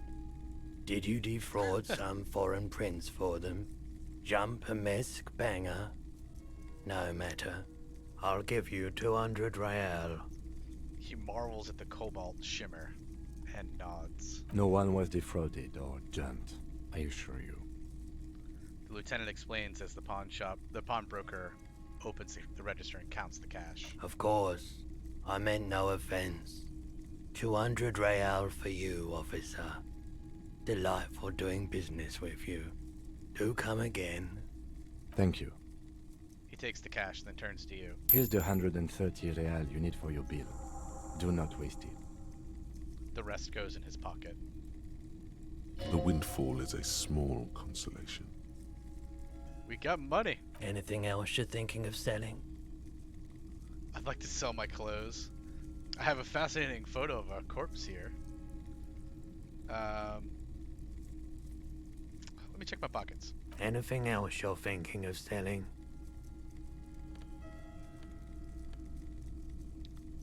Could sell this postcard. There. But we want these things, right? This is the thing we got here. The head is not included. We're not going to sell the handkerchief. Alright. I don't have anything to sell at the moment. Another time, perhaps. For other business. Because we don't want to sell these clothes. We've got so many clothes options. Unless these squares are finite. If these squares end up being finite, then we'll sell some clothes. But until then, we're definitely not. Ask your station for additional funds.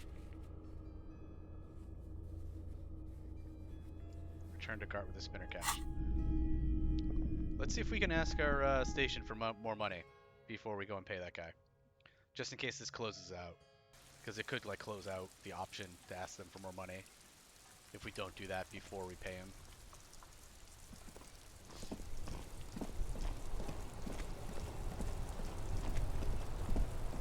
Yeah, let's let them know that we blew our travel expenses. It'll be fine. It'll be fine. Inside, you see a set of steering levers, a radio microphone. Pick up the radio. This is Precinct 57. How may I assist you? Please take me to Sylvie. I was told... Oh, right, the 41st Lazarus. We'll do that after. Could you connect me to the 41st? I have something to report. Just a second, officer. She puts you on hold. The static crackling softly like a bonfire. After a while, you hear an old man greet you from the radio. His rattly voice is oddly familiar. 10-2, 10-5. This is 41st. Come in. Over. A scrawny old man sits in a dusty cubicle, smoking, with a large white rectangle sewn on his vest. In front of him is a box-shaped apparatus with an array of wires and antennas. The radio switchboard. Hi, this is me here. I work at your station. 10-4, what's your status? Over. My status, I, 10-18, 10-20, over. Please just talk human to me. These numbers mean nothing to me. Yeah, that one. State your message, sir. Over. Need to report my badge missing? No. I'm in dire need of financial assistance. This might sound odd, but there's personal details I'd like to discuss. I'm in dire need of financial assistance. 10-4, I hear you. I don't have the authority to grant your request, but... Is it him? What does he want? Uh-oh. A dry voice asks in the background. He says he needs money. Don't give that asshole anything. He's just gonna drink it all. No, I'm sober now. Alright, that's a negative on the additional funds, sir. Over. It is paramount to the investigation that you grant me more money. Please, I'm begging you here. I don't even have a place to sleep tonight. Okay, I heard you. No funds. Paramount to the investigation. He says it's important to the case. He isn't getting a red cent. You can tell him that. Come on. Request denied, sir. Over. I'm begging you. I don't even have a place to sleep tonight. He says he's in trouble. Doesn't have a place to sleep. Well, I guess he'd better crack the case before sundown then. Brutal. Vicmar said... Who cares what this Vicmar said? Pull on their heartstrings. Enough, officer. This begging is below your dignity. Who do we listen to? Suggestion or authority? I don't want to be here anymore. I want to go home. Please come and get me. No, we're not doing that. No. Okay, I heard you. No funds. Anything else, sir? Over. Nope. Roger that. 10-10. Over and out. 18 kilometers to the south, in the 41st Precinct's relay booth, a small crowd has gathered around Communication Officer Jules Oldboy Pidier, around a dozen cops. Uh-oh. The small room is filled with cigarette smoke, abuzz with laughter, when Officer Judith Minot enters. Her left arm is in bandages, and her hair trimmed short. What is going on here? Did something happen? She asks, startled.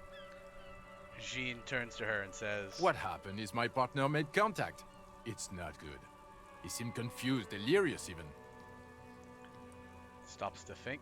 Mac, the torso Torson, is finger-fucking his fist, laughing hoarsely and apparently telling some dirty story to his partner, Chester McLean, near the entrance. Yeah, Mullen was fucked, alright.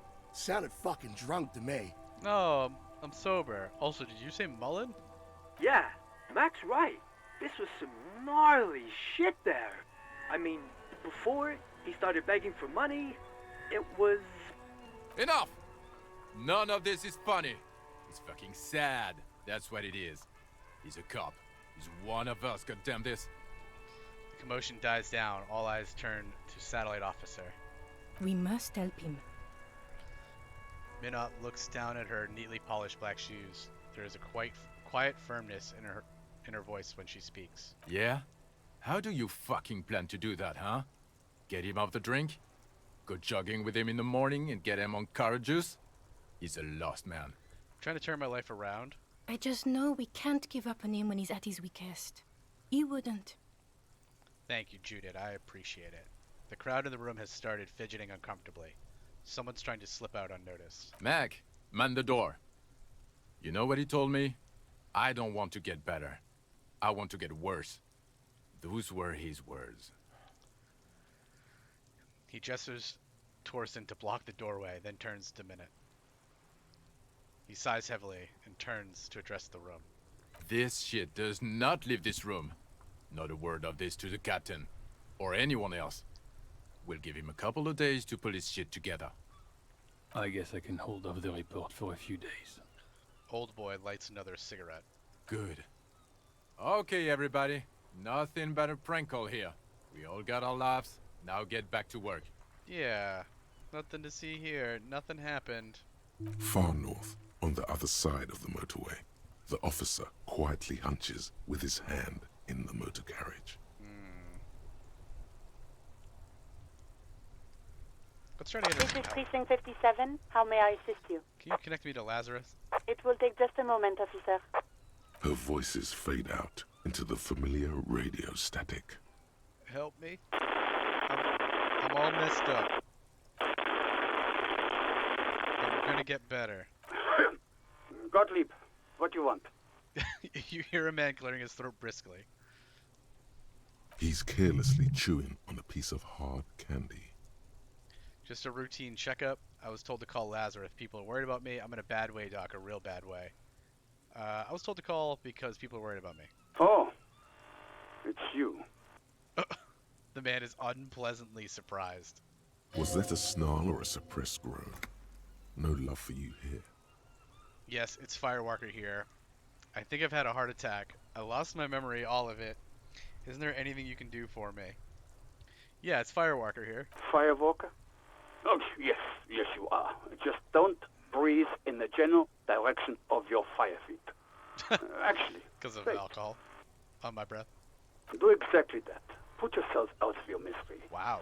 Take a deep diaphragmatic breath in and...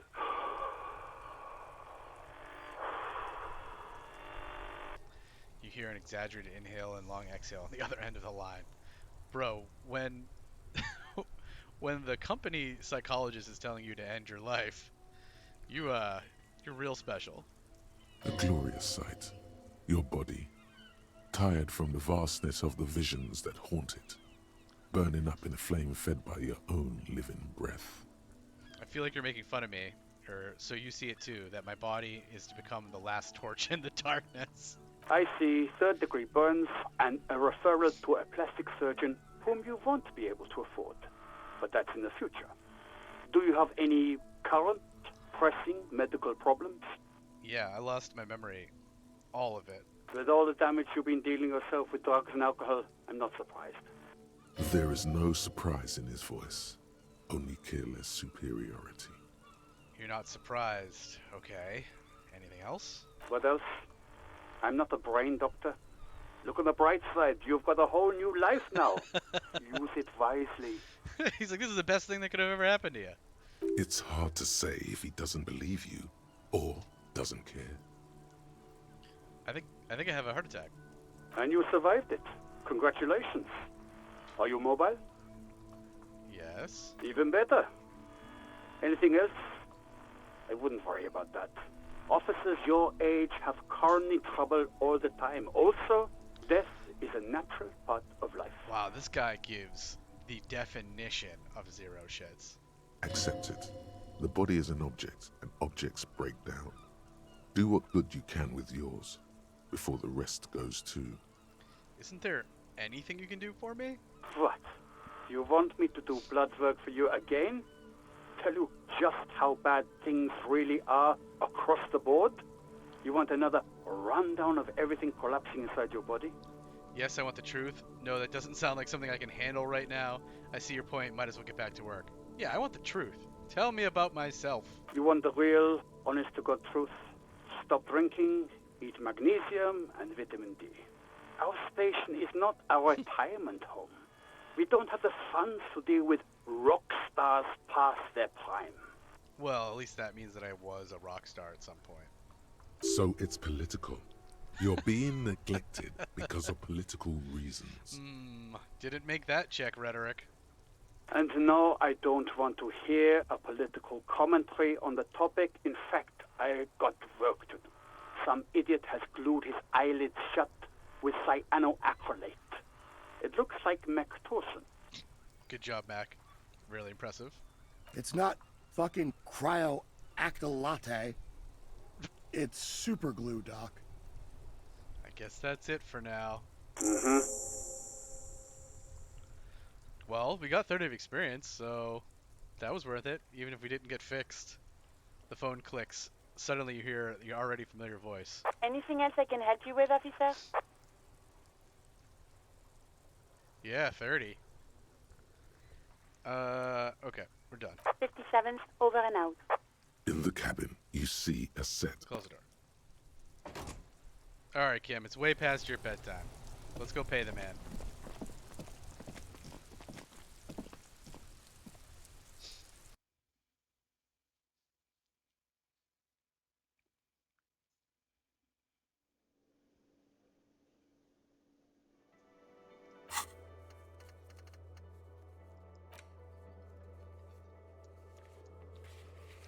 What changed here?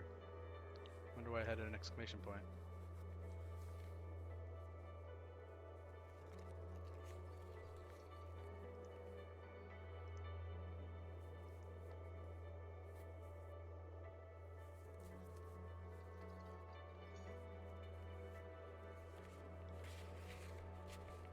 Samaran butter.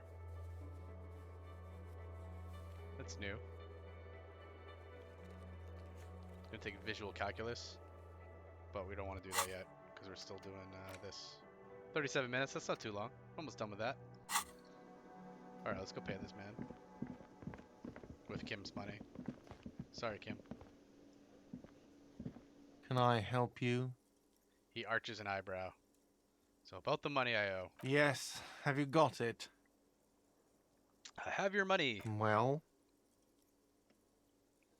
Here's 130 real. Slam the bills down on the counter. I hope you choke on it. Here it is. Sorry for the trouble. Here it is. Sorry for the trouble. Great. Thank you, officer. That's all I wanted. Payment for services rendered. If you continue to stay here, I just ask that you please pay your nightly bill in advance starting tomorrow. Yeah, we're the sorry cop. We're a very, very sorry cop. Ugh, we gotta pay stuff in advance now? Gross. He's not sorry about his behavior for your sake.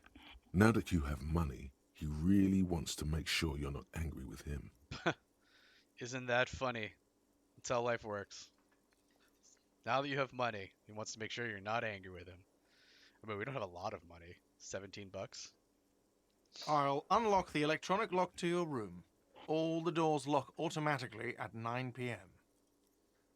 He taps his foot against a metal box installed in the back of the bar counter.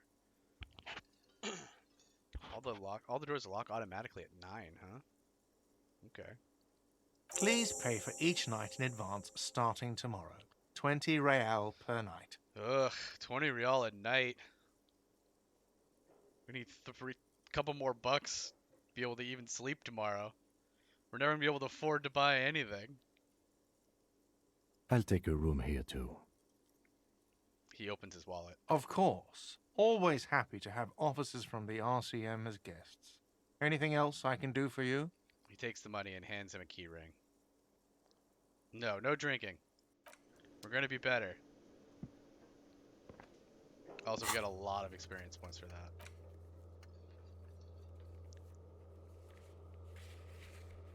As long as you don't have a free place to stay, you have to do this every night. That implies that we could find a free place to stay. So we'll have to keep an eye out. Maybe we can sleep in the coal room. 9 points of sorry cop. 8 points of communist. 2 points of ultra liberal. 4 points for moralist. 10 points for a good cop, bad cop. 1 for honor. Alright. Getting some points. Alright, so we could level something up, but I think what we should do is unlock another thought slot. Yeah, let's unlock another thought slot. Now, which one do we want to do here? Kingdom of Conscience or the Suicide? Kingdom of Conscience is quicker. Kingdom of Conscience sounds interesting. Let's do that one. And the Thought Cabinet. -2 visual calculus and -2 half-light. So that will be true for another half hour, and then we'll have another hour of just one of them. Alright. Are you gonna go to bed now? Yes? Nothing. What happens if we go upstairs? You go to bed?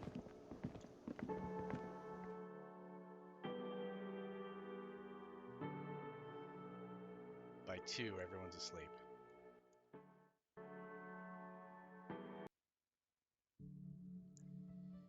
Yeah, he was going to debrief us at 22. Did we do that already? Yes? I feel like we did that. Did we not?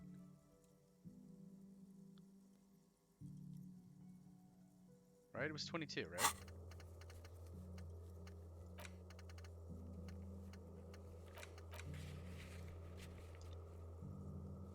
Ask him to tell you about the case. Police officers get briefed. Sometimes they forget the briefing. You get briefed again. No, that was just that.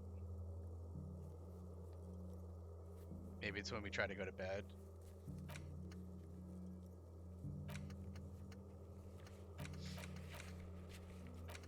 Let's see if there's still a debriefing thing. Oh, yeah, no, it's still here. Can answer any legal questions you have about the case. Join him on the balcony. You need to go to the balcony.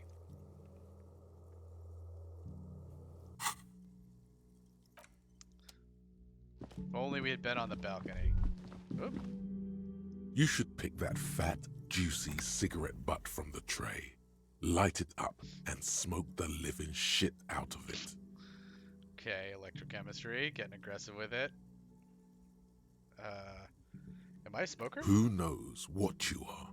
A monster, a murderer, the gnome of Jeroma? The gnome of You Jeroma? feel like a smoker, especially when you look at that juicy, succulent, seductive cigarette stub, still smoldering deliciously. But she broke it at the filter. I can't smoke that. How very astute of you. This renders it ineffectual. You should look for a whole cigarette, or better yet, an entire pack. Strike that. A carton. Make sure they're all healthy and able-bodied.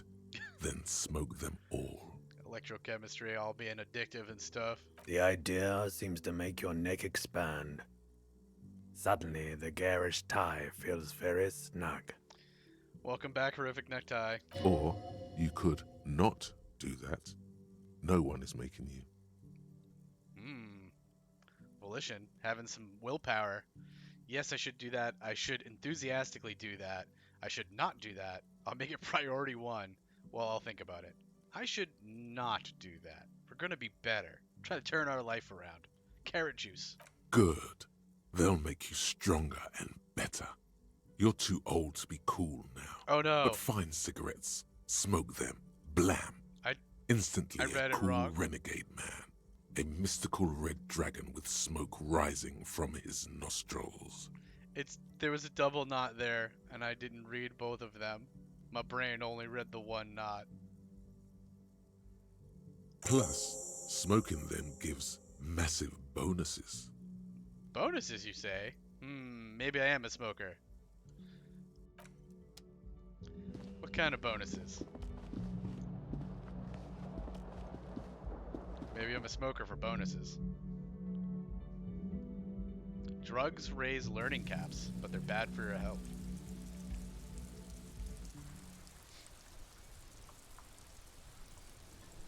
Alright.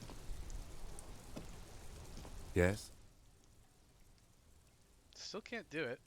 This is the balcony, is it not?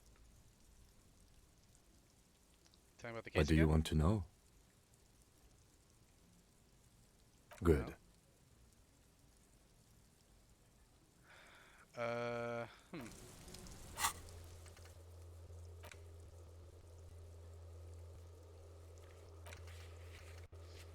Kim can answer any link questions you may have about the case and the RCM. Join him on the Whirling Rags balcony after 22 when you're calling it a day. It's after 22. We're on the balcony. Try going to your room. That's not the balcony.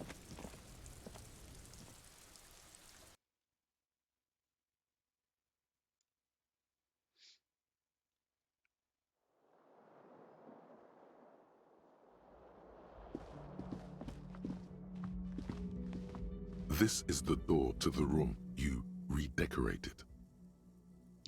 Good night, Lieutenant. Just a moment. You had some questions earlier, I believe. And besides, we should discuss our progress on the investigation. Let's go out to the balcony. Alright, let's go. That's a little silly. Come on, game. Don't tell me to go to the balcony. The air outside is brisk. The lieutenant is silent for a moment. He listens to the traffic hum. Then...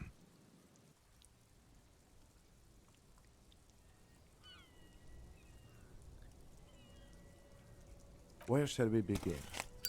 We should talk about the investigation, first and foremost. But I also remember you wanting to discuss the RCM? He lights a cigarette. I didn't know you smoked, Kim. I have a cigarette every night when I go over my notes. It's something of a ritual. Oh, that's nice. That's a nice little ritual you got. Oh man, he looks so devastatingly cool with that cigarette. I think I might want to pick up smoking. Do you have any more cigarettes? How did you get so cool, Kim? How did you get so cool, Kim? You mean this? This isn't cool. It's an unnecessary trial of will and unhealthy. He flicks the ash. The light of his cigarette illuminates a fleeting smile. Keeping the habit within the parameters he's given himself takes a lot of focus. It would be easier to simply quit. I think I might want to pick up smoking. Do you have any more cigarettes? I apologize, but I only brought one with me. I have exactly one cigarette every night while going over my notes. Ah, see, that's how he keeps him from smoking more. He just always only has one on him. Right then, the debrief. Yes, it's been a long and eventful day. He pulls on the cigarette. How do you think today went? Well, we inspected the victim's body, so that's good. It was not easily unapproachable in that state, but we did it. Our inspection could have been more thorough, as it always can, but we have some leads we can follow up. The body is still hanging from that tree, which is unfortunate. But we performed a thorough search of the premises of the crime scene. That's great. Alright, at least we got a thorough search of the crime scene. Though he wishes the body were out of the tree, he doesn't want you to feel too discouraged.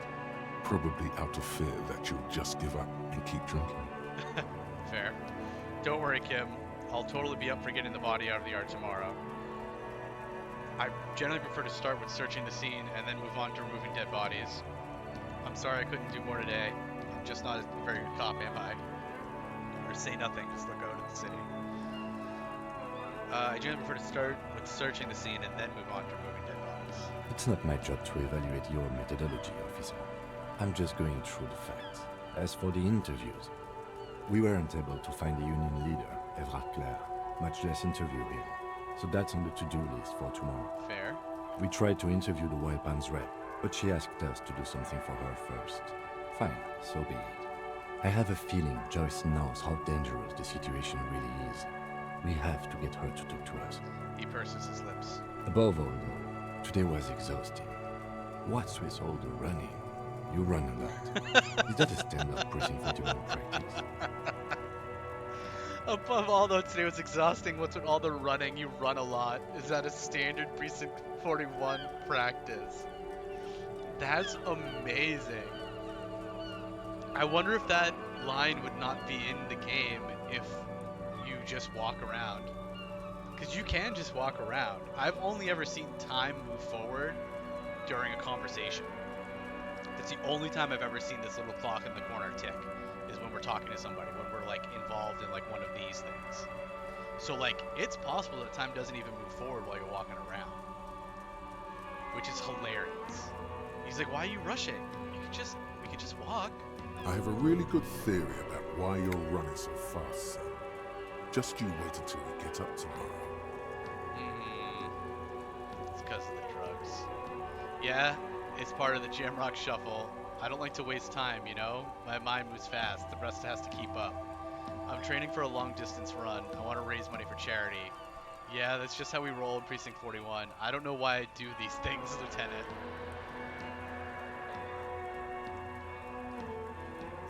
Right? These options are amazing. God, I don't know what I want to say to this. Let's get a vote to narrow it down. I don't know that I'm going to pick it, but let's get a vote to narrow it down. Let's see what you folks think.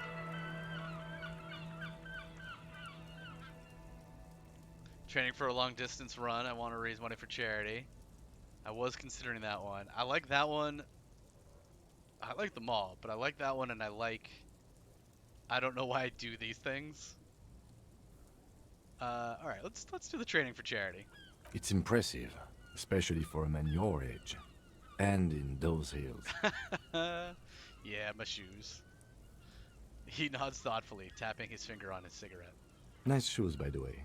I like the green. Goes with the orange. He looks at your snakeskin shoes and smiles suddenly. Appreciate it. So, what are our powers exactly, the RCM? They're quite limited, actually. The power officers of the Revachol Citizens Militia exercise most frequently is imposing fines of up to 1,000 real for offenses, in accordance with an interdepartmental schedule. 1,000, why not more? Wouldn't that be an easy power to abuse? Okay, what else? 1,000, why not more? The RCM's primary role is to ensure safety. We are not really supposed to play any part in the economic structure of Revachol. Wouldn't that be easy power to abuse? Yes, although indirectly, as citizens can always request records from their local station. So they could see that their money's not actually going towards their fines. The fine was never even written down. Officers of the RCM have been known to take bribes of less than the prescribed fine amount. It undermines trust in the RCM. He frowns. Okay, what else? We can arrest people, of course, but rather than bringing someone in directly, it's preferable to serve a station cold sleep. It prevents confusion and overcrowding. Wait, how can you be sure the arrestee will show up? I see, and if someone resists? Wait, how can you be sure the rest of you will show up? You can't. Those who don't show up become fugitives, though, and have fewer legal rights when they are eventually caught. It's about power projection. Thus far, they seem to mostly show up. When power calls you, you come. But power itself is a fragile trick of perception. Okay, authority. I see, and if someone resists? As you may have gathered from the fact that we are expected to carry a record of our kills, like the one in your watermarks, we are permitted to use whatever force is necessary, and strongly admonished not to abuse that power. Wait, so if I kill someone while on duty, what happens to the people we convict? And who makes all these rules? What happens to the people we convict? We don't convict. We arrest and send them to coalition government courts in Couron and La Delta. The prosecution works off our testimonies and records, which is why it's paramount to keep them. He taps on his coat pocket where he keeps his notes. Well, I'm glad one of us is doing that. Wait, so if I kill someone while on duty... You have to supply compelling evidence for why it was necessary to use lethal force. In these cases, your partner is usually your witness. Not a good position to be in, by the way. Internal Affairs handles these cases thoroughly, by cross-examining you for inconsistencies. It is hard to cover for anyone, which is for the best. Agreed. And who makes all these rules? The coalition government? Yes, the international community's mission in Ravachol, and the moral intern more broadly. The RCM was formed by the coalition government to restore order in the international zone after the revolution. So we did. Now we attempt to maintain that order. No more, no less. His gaze is absently fixed on a window below that just went dark. Or perhaps it is better to say we were allowed to form. It's a point of contention whether the citizens of Ravachol or the coalition government founded the RCM. Huh. Let's say it was the citizens, let's say it was the government. Say nothing. Say nothing. Silence. A great comment to such a conundrum. The moral intern, what is it? The Moralist International are the world's largest political organization. You know who they are. They have been running this place after the revolution failed. He pulls on his cigarette. If I didn't know, how would you describe them? I really don't know. That's how bad it is in here. Point to your head. That one. Okay. They're a union of center-left and center-right parties across the Real Belt. Our coalition government is just one of its many projects. They also run the ICP, EPIS, most intergovernmental organizations in the world. What do they believe in? What do they believe in?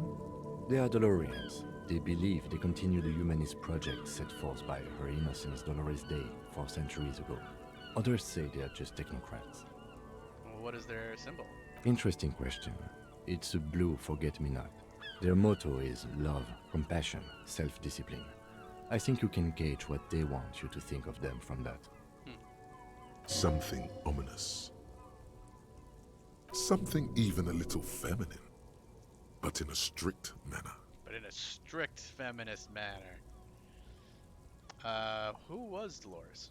A historic figure? The author of the modern age? You will have to look elsewhere for opinions. The subject of humanism is too abstract for me. What do you think of him? The moral intern are a fact. I try not to have opinions on facts until they change. And it doesn't look like that's about to happen. He looks at the city below. Fair. It is more than that. There's some kind of affection in him. You like them? Yes, I did, when I was younger. In my 20s, I considered myself a moralist. A blue forget-me-not, a piece of the sky. They're not all that bad. But the years have changed that. I don't know what I believe in now. No, I believe in the RCM. That's enough for me. I have an opinion. Do you? The lieutenant arches his brow, then pulls on his cigarette. It's a slim white thing in his fingers. Things are bad out there, point to the city. We need them here, giving us the right to police Ravachol. They've done an awful job here. Have you seen this place? This isn't humanism. We are stooges of the world's biggest bourgeois organization protecting bourgeois rights. Bourgeoisie. Mutter silently. Immigrants, liberal kips, fucking men are turning into women. On second thought, I don't have an opinion.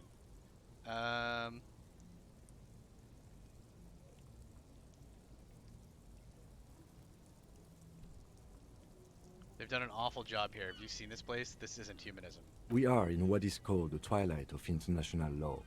The laws we claim to enforce come from the MI. Without them, we are simply vigilantes. Yeah, vigilantes sound bad. Actually, vigilantes is okay with me, or maybe we should make our own law. Vigilantes sound bad. Sadly, it is what we already are to the people of Martinez. Most of them, at least, especially the Union. Vigilantes. I expect our job here to prove quite challenging. He looks at the roundabout. Say nothing, just look into the night, or thank you for this. Thank you for this. Yeah, it's getting very cold now. Let's go. He puts out the stub of a cigarette and looks to the door. We got 30 more experience. What's that put us at?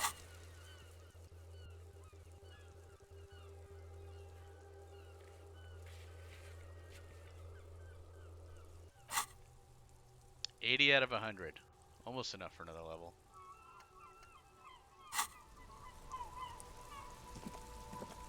He likes my shoes. I like that he likes my shoes.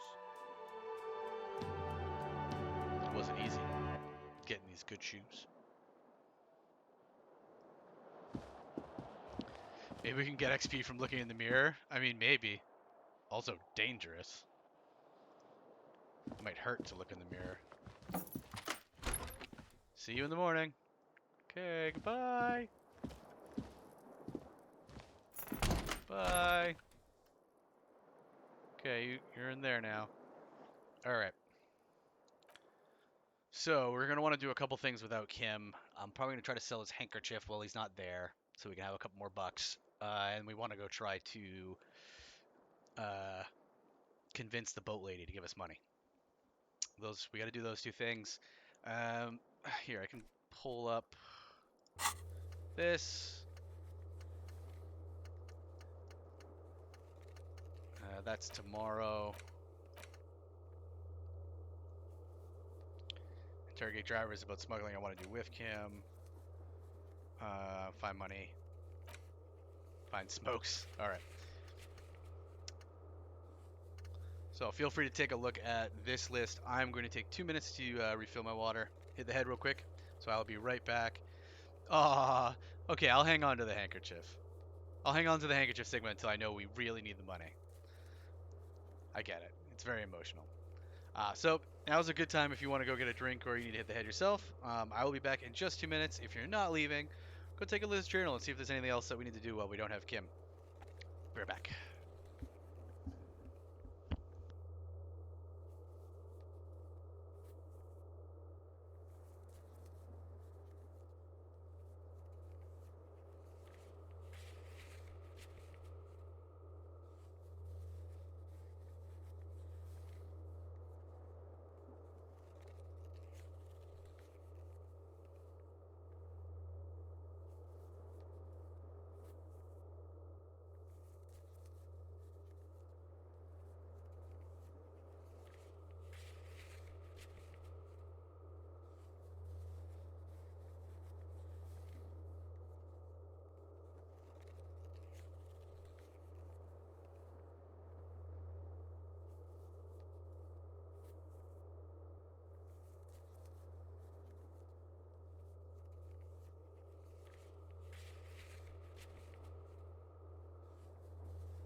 have returned. Alright.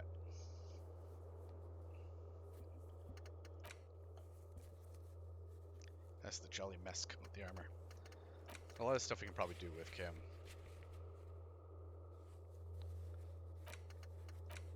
This didn't happen.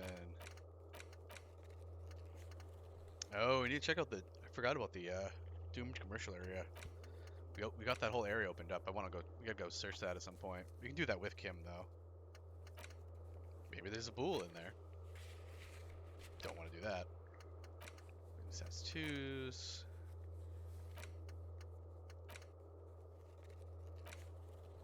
Need to find a song at some point. Alright. So the only thing we really need to do is need to go try to talk to her on that boat. So let's see if we can do that. Maybe she's still there. Maybe she won't be there anymore. Maybe she'll be sleeping. But we can try.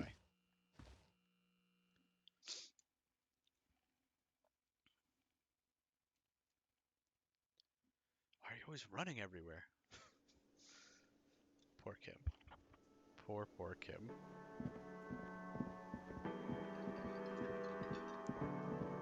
Yep, she's gone to bed. This is a weird little area here. It's like some kind of game, maybe? Maybe arcade games?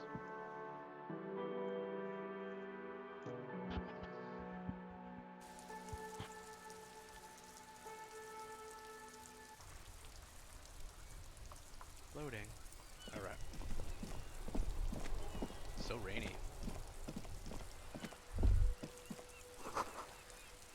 The book appears to be erotica, but without actual erotica? What book?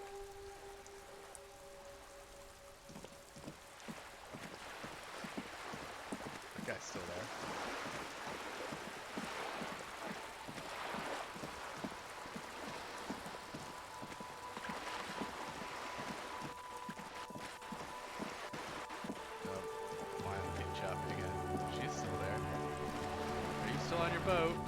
Aha, she's still there. Alright. Let's have a chat, shall we? You're back. Good. What can I help you with? She takes a sip from her silvery thermal cup. Oh, it's gone. Where did it go?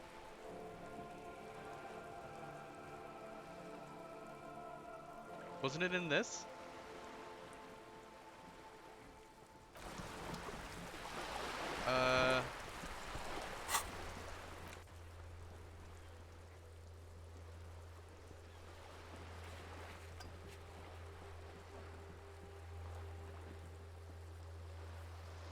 It's gone. I don't know. There it is right there. Volition check. Why can't I do it now? You're back. Good. What can I help you with?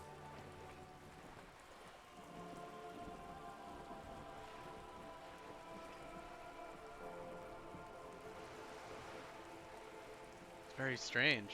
Do I need to have Kim with me to do it? It seems unlikely. What would you like to know? Good.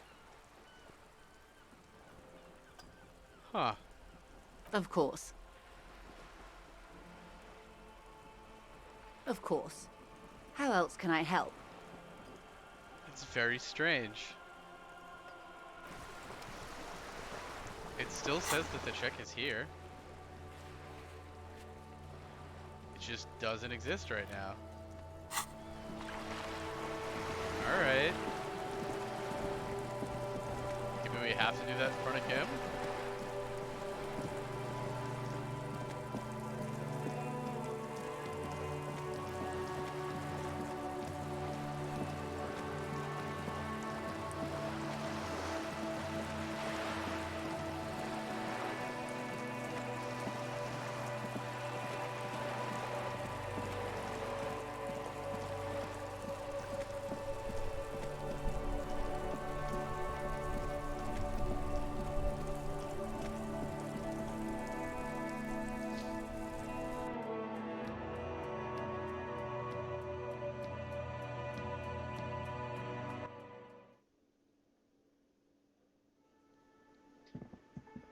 Okay. What do you think? Do we dare look in the mirror?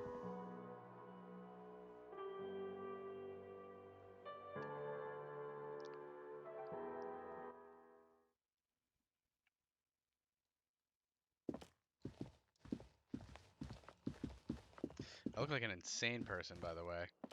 Running around with my with my crowbar and my plastic bag full of bottles.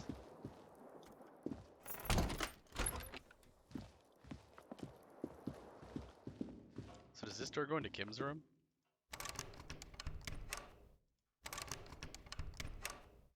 Because that's his room there.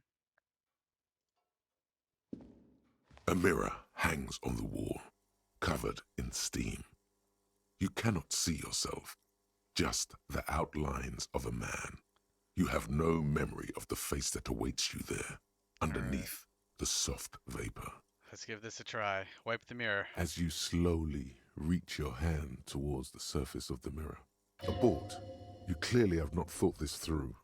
You won't like what you see there, and you will never unbecome it. Inland Empire's warning us.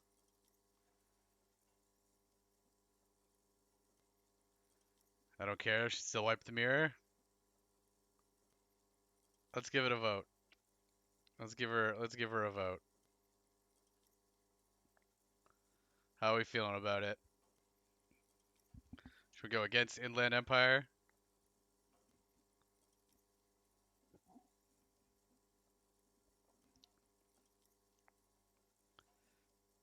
All right. Give it a shot. Behold. Oh, God. I am a looker, huh? Man. Looks like a sad, like, chronically ill clown. Jesus. All right. You have no idea who this thing is, do you? Behold, a face. Dear Lord, help me. What is this? Of course I do. It's some kind of superstar. I think I'm a superstar. This is the face of a late-stage alcoholic. That is the answer. Too late. You clearly have rigor mortis on your face. Oh, wait. Is that an expression? Are you trying to make an expression with that face? Why? That's the thing I do. I make expressions with my face. I'm not making it. The face is making it itself. I have no idea why it's there. It just is. I'm not making it. The face is making it. Please stop. It's horrible. You're scaring yourself. Okay, try to stop. No, this is what superstars do. Keep making the face. Okay, I'll try to stop. Oh my God. You can't stop. It's like it's not even voluntary anymore. You have worn that grin into your face and now it won't come off. I always have this grin on my face like a crazy person. I must look unhinged. Behold, the grinning face. What does it even mean? What is the emotion you're trying to convey? Superstardom. God, I don't know. It's indescribable. I think it's supposed to look suggestive. I'm afraid it's meant for the ladies. I'm insinuating that I'm vaguely sympathetic. I think I'm sort of pulling it off, too, in a sad has-been kind of way. There's some charm in it. Or it's an expression of pain. Vaguely sympathetic. There might have been 10 years ago. Aw. It's little more than a cadaverous spasm now. We're a cadaver spasm. Look at all these white checks that we will not pass. Encyclopedia, 17%. Dig deep into your mind to locate the source of the expression. Electrochemistry. Attempt to stop the expression from happening. Or interfacing. Use your chain cutters to fix the faucet. Stop steam from fogging up the mirror. We don't have a tool in hand. We can let's go get the chain. We can get the chain cutters. Let the mirror be for now. Give me the where are they? Tools. Chain cutter. There. Let's fix this faucet. A mirror hangs on the bathroom wall. In it, your face adorned with the expression. Oh, only 17%. Jeez. Am I wearing all my interfacey stuff? I think the gloves I'm wearing are interfacey. Oh, no, I'm not. I'm wearing the electrochemistry gloves.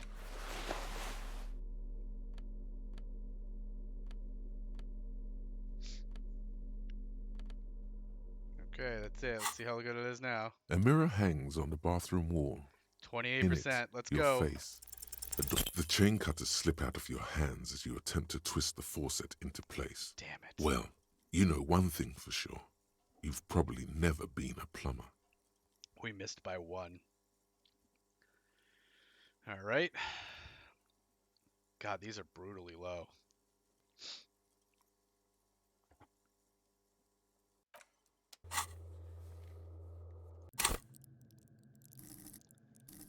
Encyclopedia, eh? We're getting 1 from the hat. I don't think we have any others.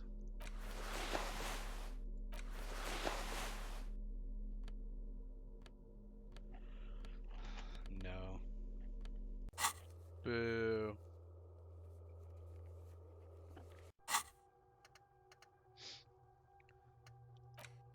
I feel like we should probably try to finish these, unless they finish while we're sleeping.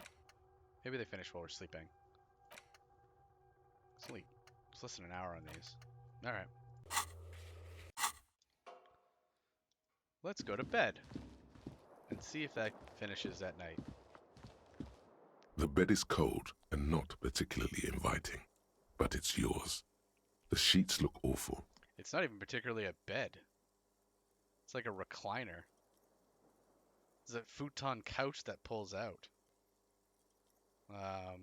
Crawl in. The sheets feel at once coarse and clammy against your skin. The bed sags beneath your weight as you stretch out and finally close your eyes. Continue. And then sleep doesn't come. What? But I need sleep. I'm very tired. And then sleep doesn't come. But I want to sleep, or why? But I want to sleep. Obviously, you're in bed with your eyes closed, but it's not happening. Ugh, worst feeling ever. Why? Maybe it's the bed's fault. It's gotta be the bed's fault. Check the pillow. Its synthetic filling has separated into hard lumps. Cute. The pillowcase smells oddly. Probably smells like me. Check the blanket. It barely covers your toes, stretching over your soft belly.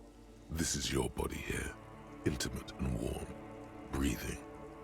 Under your thrumming eyelids, you see a dizzying array of colors. You won't get off this carousel quite so easily. It's because I'm not hammered. I'm used to passing out, not sleeping. Roll over to the other side. It's a little better.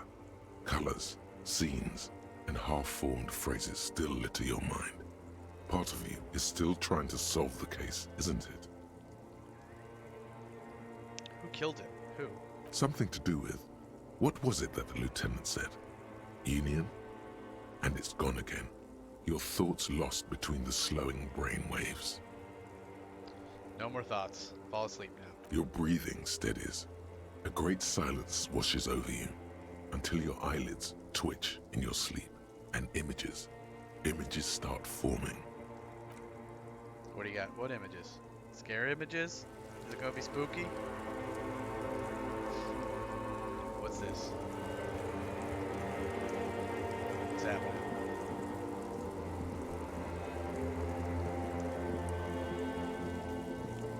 Any bottles to pick up in my dreams? Need some of those dream monies.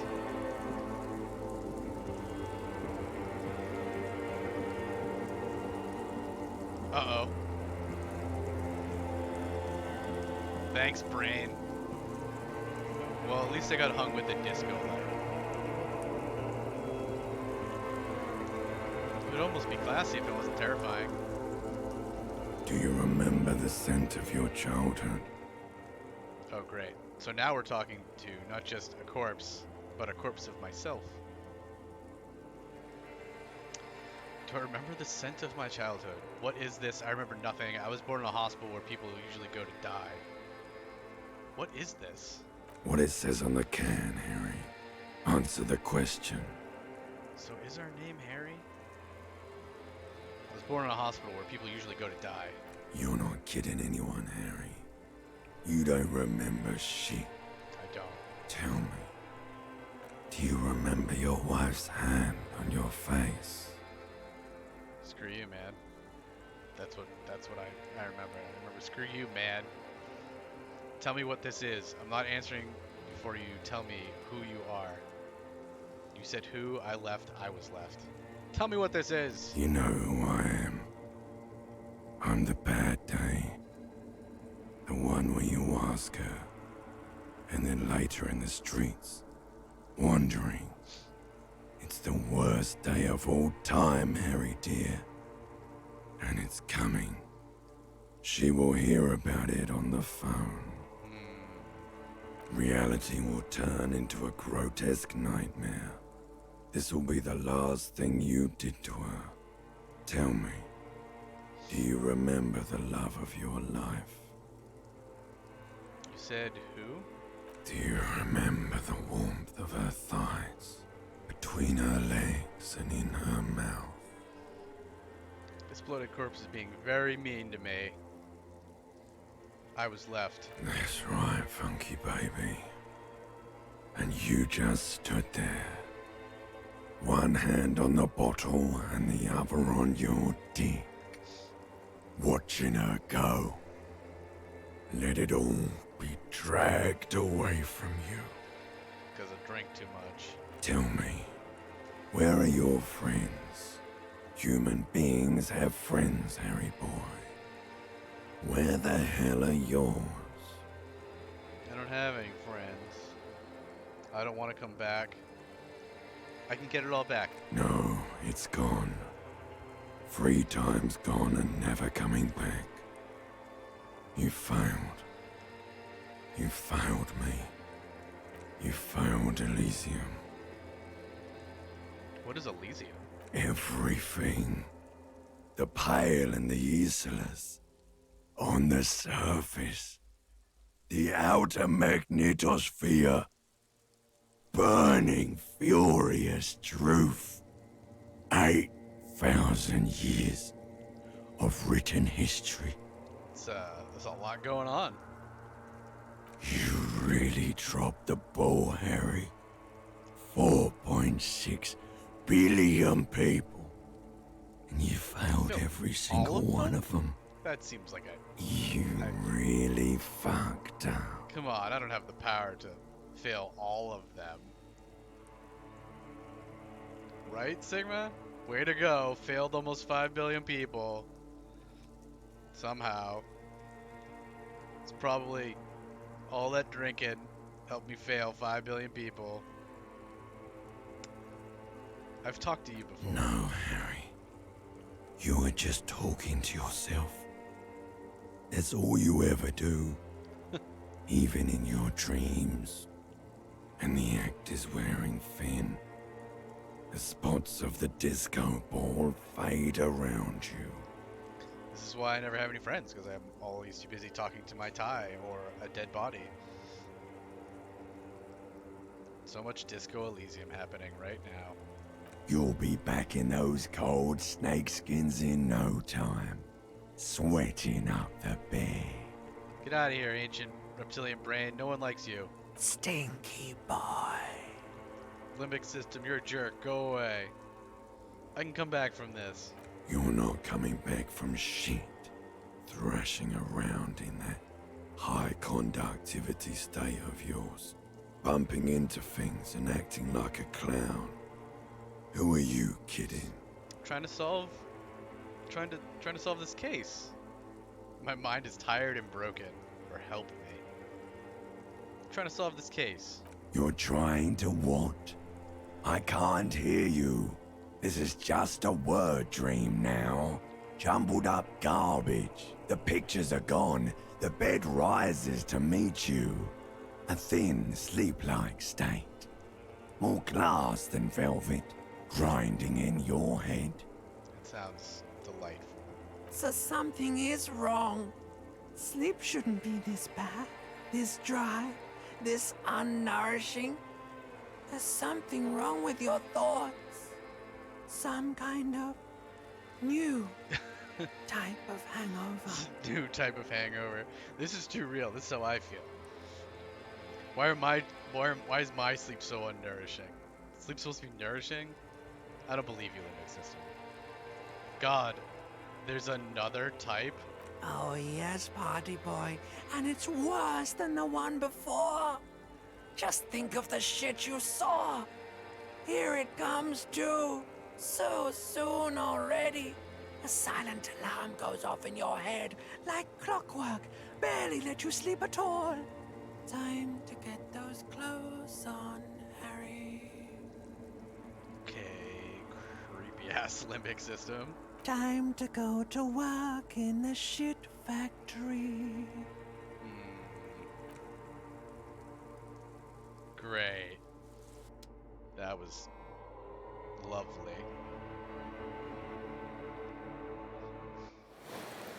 Well, I'm glad our dreams are... Hey, look, we healed. I'm glad our dreams are very soothing. Good going, buddy. Oh my god, what the hell was that? I just had the most beautiful dream, uplifting, rejuvenating. Is that how it's going to be now when I close my eyes? Oh god, what the hell was that? Oh, just a dream. You have ones like that all the time. You feel even worse this morning than you did last night. What the hell is going on with me? You mean, why are you so tired? Too tired and down to even think? It is worrying, isn't it? You can't be a detective like this. Detectives need to be able to think.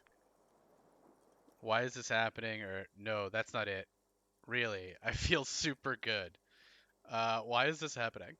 It's just that your heart has finally pumped all the speed out of your system, Buster. Time to get some more. Oh no, we're out of speed? Don't do that. Stay strong. The hangover will wear off. You don't need to keep doing this to yourself. Ooh. We've got the two main components of our mind fighting against each other. Our electrochemistry really wants to get all that sweet, sweet speed pumping through our veins. But our volition wants us to stay strong. Wait, what is speed? I need to get more of it then. Detecting is my life. Opt in. No, I can take this. I'm not going to go looking for speed. No, I can take this. I'm not going to go looking for speed. Are you sure? Ready to live as this pathetic shell of yourself for days? Basically, a week? Let's be honest, 2 weeks. Maybe 3. You won't make it. Half the town will be dead by then. How dare you? You will be fired. Who am I kidding? Of course I want some speed. Opt in. That's a lie. I can do this without the speed. Half the town won't be dead. Suit yourself, slow, sad shell man. See how you do without your spark. I don't need it. I don't need that spark. I'm perfectly fine, sparkless. Okay, these did not go away.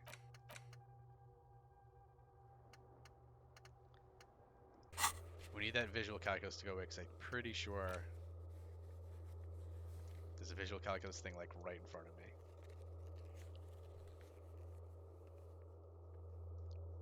Right. Pretty sure there's one right here. This glass that we still haven't figured out yet. Yeah. Okay, so we need this to finish. 4 minutes. We're gonna come back. Come back to that in 4 minutes.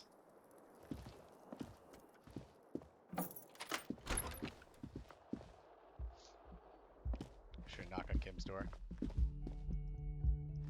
Nope, not here. Oh.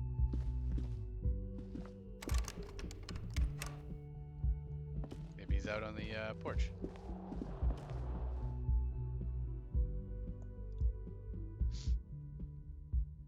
Did you fix the sink? I tried to fix the sink and failed. But I did try to fix the sink. I just couldn't do it.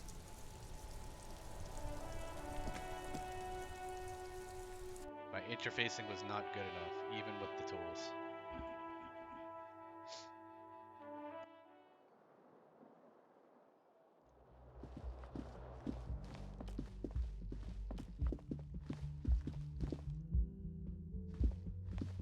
The door is closed. I'm gonna leave that girl alone. Maybe we can try it again, new day. Maybe. Can I wear my interfacing gloves? Yeah. Yeah. Yeah, I don't know if things reset on days. I know they reset when you add a skill point and sometimes when you have A a mirror conversation. hangs on the bathroom wall. No, In it's it, still locked. your face, adorned with the expression.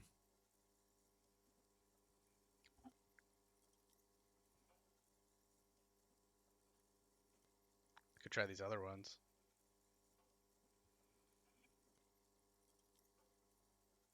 Let's try Encyclopedia, I never know. Like the rest of you, it comes from a bad place somewhere in the past.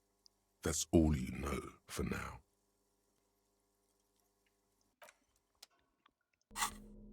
Let's put these gloves in. +2 to electrochemistry. Give it a shot. A mirror hangs on the bathroom Still wall. 3%. In it, your face, adorned with the Let's attempt to expression. stop the expression from happening. It's too late. No. Like an image on film.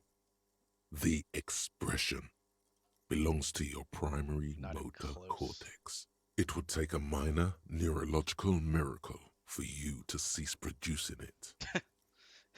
A minor neurological miracle. Okay. Let's switch out gloves again. Alright, so that did not waste 4 minutes. Looks like we're going downstairs. We'll come back. I know. It's a little bit of pain. I don't think it's not the end of the world or anything, but it's a little bit of a pain that we're so close and not quite done. It's okay. Oh, this place is hopping.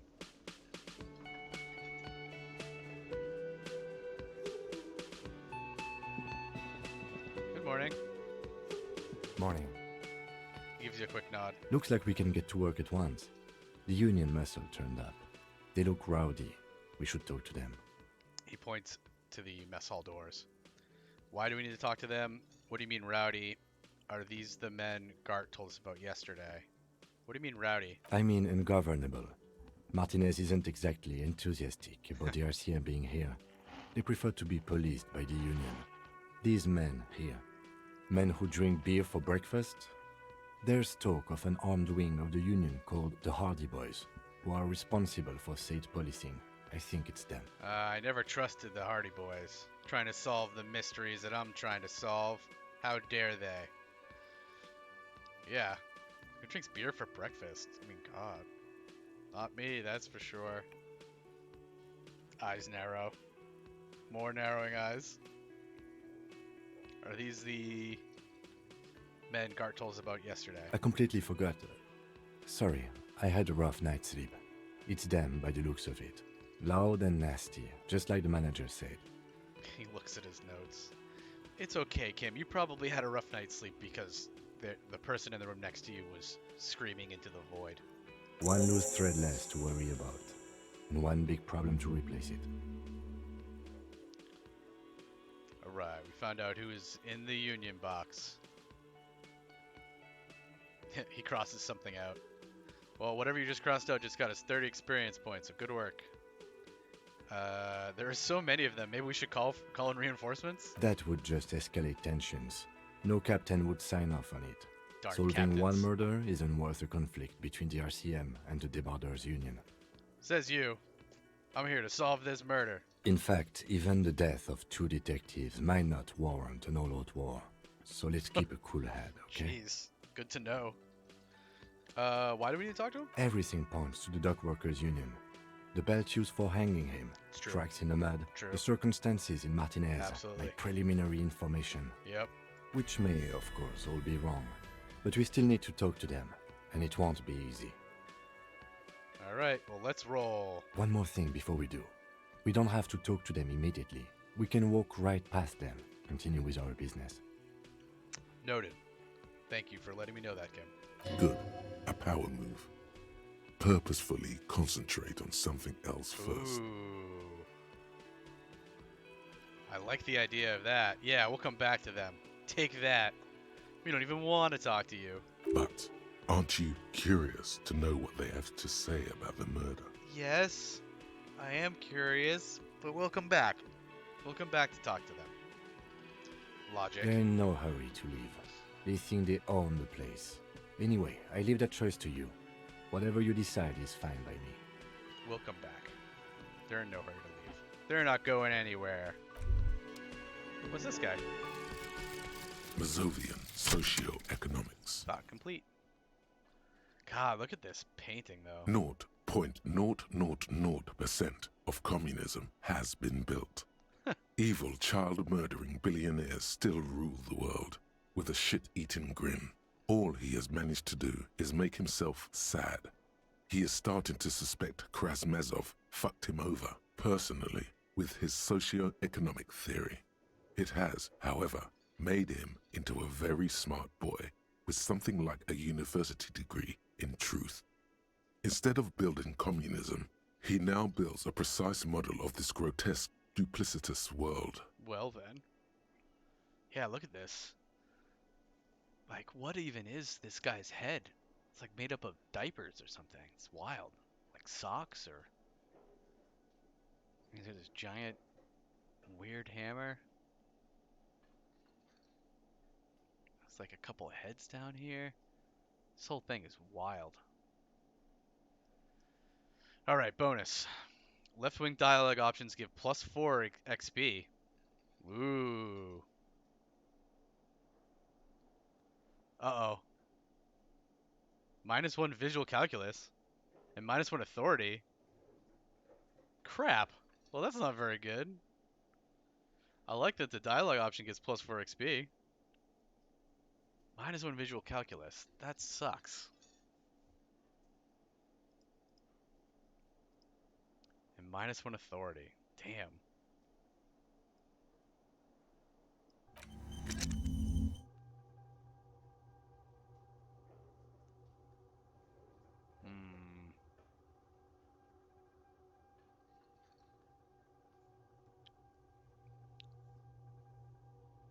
Not great.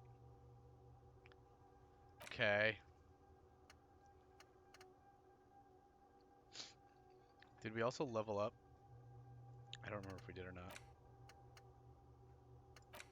I think we did. Yeah, we did. Alright, well, we can do this this last thought here. Because these other ones went so well. Let's internalize this one. I'm sure this will be fine.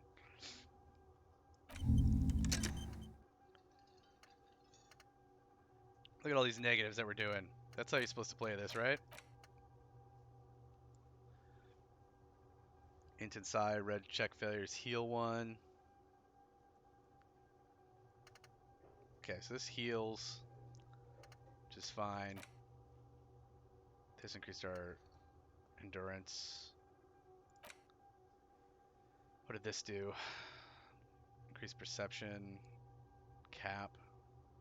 Speed gives 1 psi. Ooh, maybe we do want to do some speed. That would fix a lot of problems.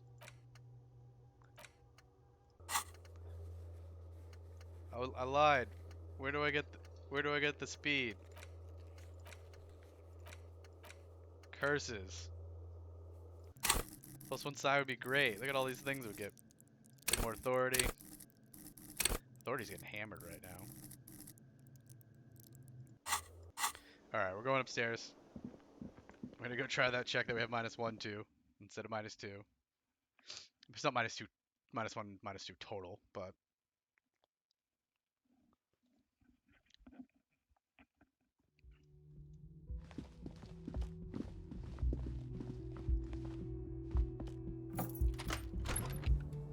I don't think I have anything, but I'll give it a shot.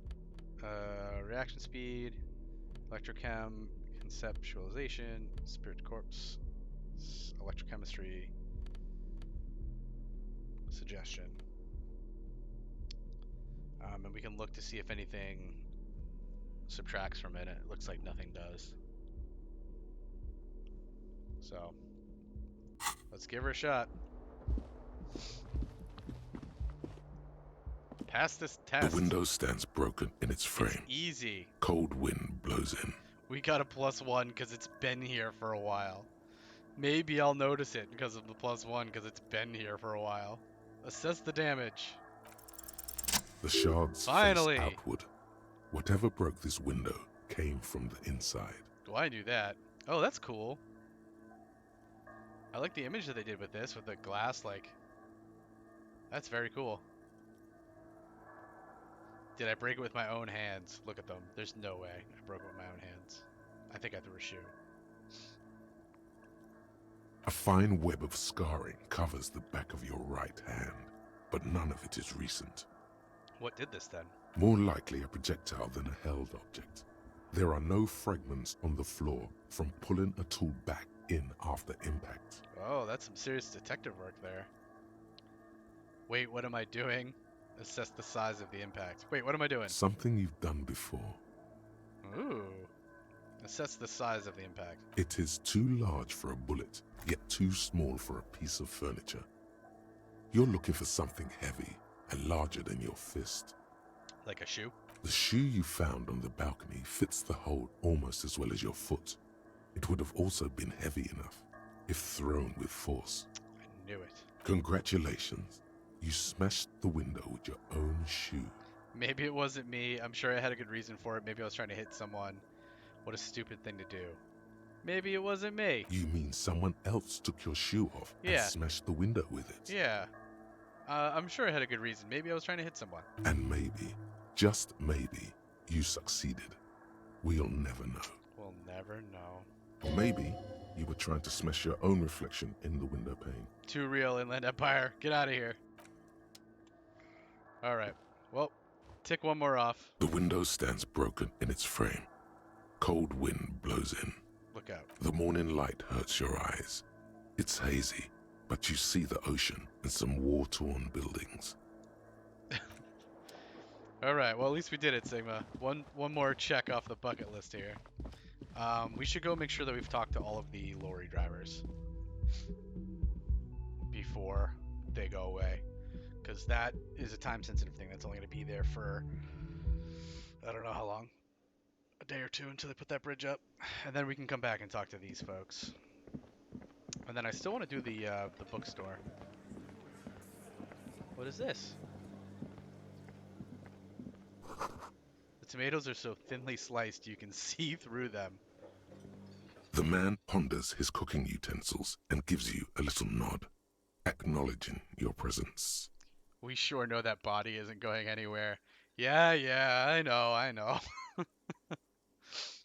Do you know what's behind that door? Points to the blue door. He looks up at you, then looks away quickly, shrugging and muttering something to himself. Shrugging is an international sign for, no, I don't know what's behind that door. Fine. Just want to know what's behind the door. Why are you over here today? Just a moment. The old woman turns back to the cafeteria manager. And there's no public phones nearby? Do you need a hand? The closest phone booth is down the coast. Sorry for the inconvenience, ma'am. Cafeteria manager appears genuinely apologetic. It's fine, I understand. Thank you anyway. She turns back to you with a weary smile. I'm glad to see you again, dear. The lady is distressed. Perhaps something more upbeat might cheer her up. Howdy, Lena. What's kicking? Good day, ma'am. Everything all right? Sorry, ma'am. I didn't mean to eavesdrop on your conversation. Tell me, how might I make it up to you? So much sorry. Damn sorry, cop. You seem busy. I'll come back later.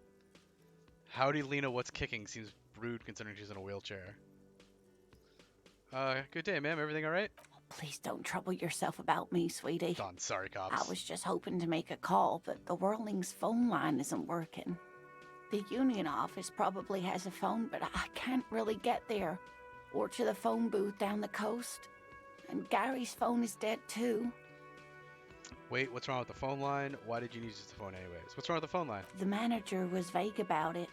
She frowns. Why would he be vague about phone problems? Yeah. This is something to look into later. Ask God, maybe. Why did you need to use the phone anyway? To let the young woman who's house-sitting for us know that we may be delayed. Morel, my husband, and our friend Gary were supposed to get back by Monday night, but they're still missing, and I haven't heard from them. Sorry, they're missing? Another mystery?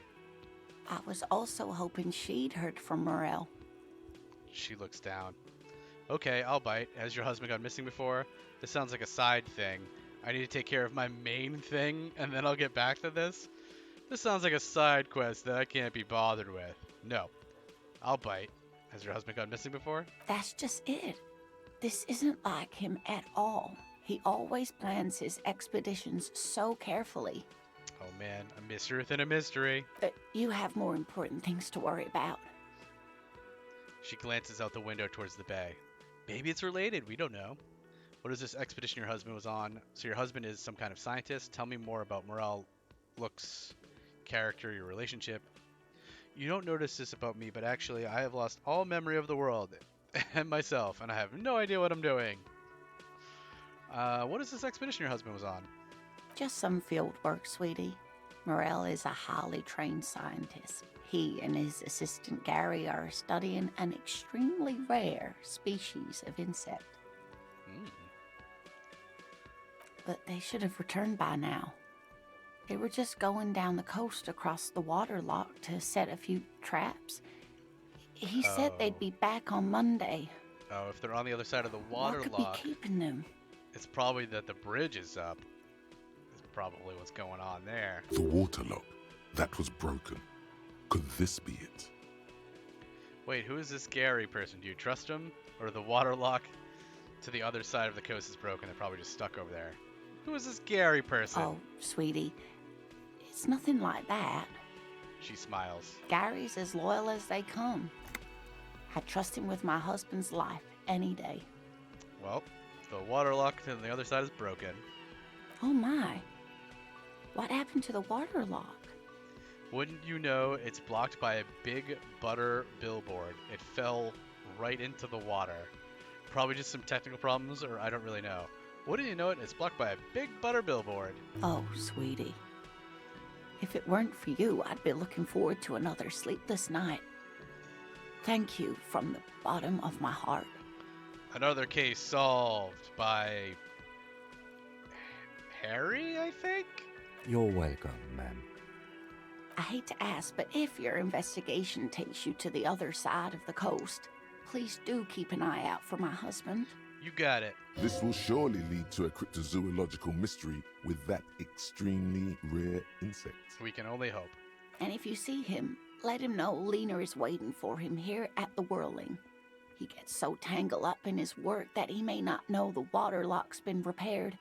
And it's cold out there. Yeah, we gotta make sure he gets to this nice hotel. If I see him, I'll let him know you're here. When or if I get there, except task. I really spent too much time in this side case as it is. No. We'll take care of it. Oh, you're such a dear. Thank you, sweetie. So your husband is some kind of scientist. Oh, yes. A zoologist.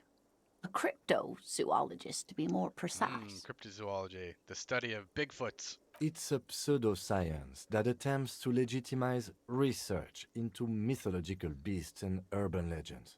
The lieutenant sounds unimpressed. Yeah, I don't get it. That's one opinion, yes. And people are entitled to their opinions. Come on, Kim. Leave the poor lady alone. My apologies, ma'am. I did not mean to undermine your hobby. Your hobby. It's not a hobby, dear. It's a subfield of zoology, one specializing in animal species that are so exceedingly rare that many assume them to be extinct or even fictitious. Searching for such species called cryptids is difficult and often thankless. And frankly, many scientists are too lazy to do it. Universities these days are rarely interested in supporting real research. Ugh, politics again. Always just getting in the way. She's completely internalized her husband's struggles. They are her own. Ah. Ooh, what's this? Suggestion. Maybe you could convince her. Maybe you could convince her to tell you about some cool cryptids. +1 because you're less worried about a husband. Let's do it. There's really no point in manipulating anyone. She'd be only too pleased to tell you about her work. Go on and ask. Hey Lena, I'd like to hear more about some of the cryptids you've studied. Could you just tell me about a couple of them? Oh, I'd be delighted. Truth be told, I could really use the company too. One cryptid, not a couple. One. This won't turn into some kind of cryptid extravaganza. The lieutenant throws you one of his looks. You only get one. I'm allowing just one of these, you wackadoodle. Okay, Kim, just one little cryptid, promise. Cryptid extravaganza, I like the sound of that. Okay, Kim, just one cryptid. He nods and assumes a waiting posture. I love Kim. Ooh, tough choice there. Uh-oh. I only get to ask one of these. What's the biggest cryptid? What's the tiniest cryptid? What's the most dangerous cryptid? Are there any invisible cryptids?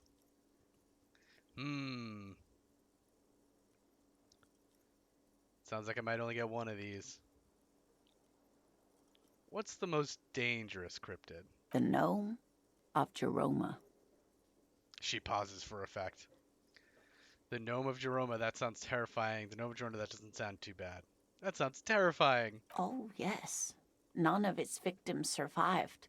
Grieving relatives never even found their bodies because the gnome's venom dissolved organic tissue.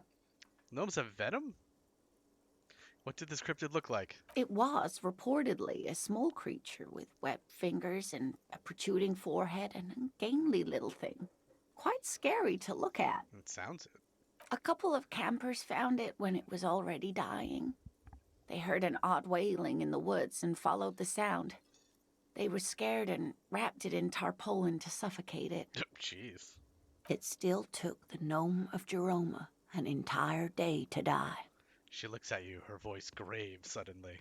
If the body of the creature was found, why aren't there detailed illustrations of it in science textbooks, confirming the existence of this very little species? The lieutenant can't help himself. Alas, the first scientist who got his hands on the creature's corpse put it in a jar of formaldehyde, thinking that would detoxify the gnome's venom. Instead, all the venom leaked out of the creature's teeth and into the surrounding liquid, dissolving the creature itself. Convenient. A poetic end, perhaps, but a real loss for science. She says, mostly to herself. Ooh, I get to ask more. What's the biggest cryptid? Hey, you promised you'd only ask about one cryptid. Ah. But Kim, don't you want to hear about another cryptid too? Right, okay, we can move on for now. It'd be dishonorable to I'm glad on a you see promise. it that way. Did we have anything more to do here?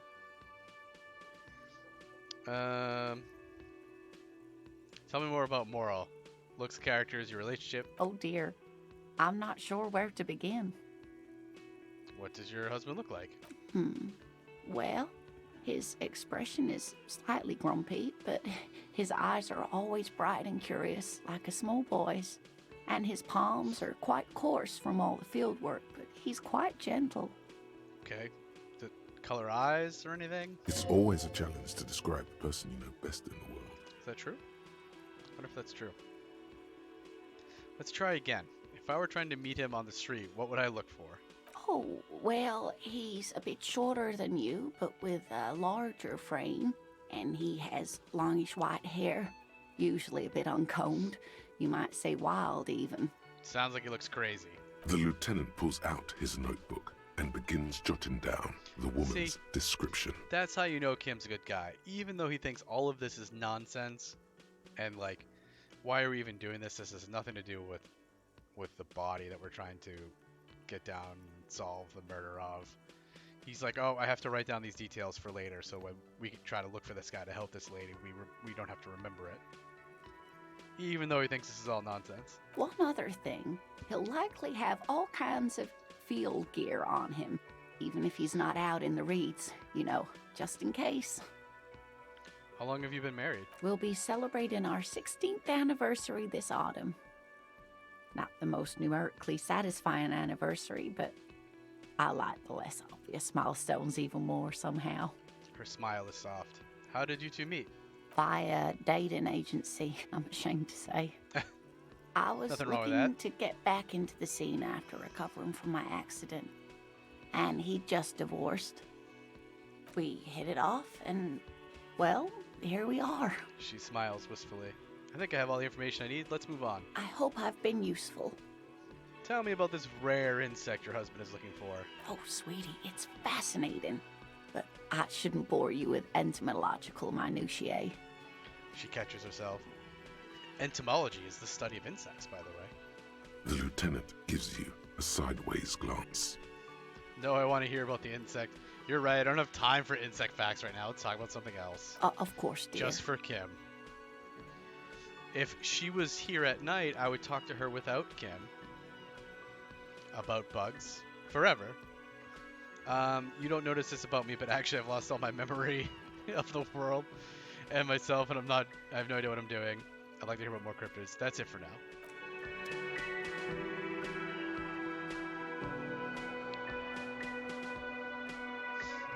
Let's ask him about that phone line. Can I help you? Oh, I can't ask him.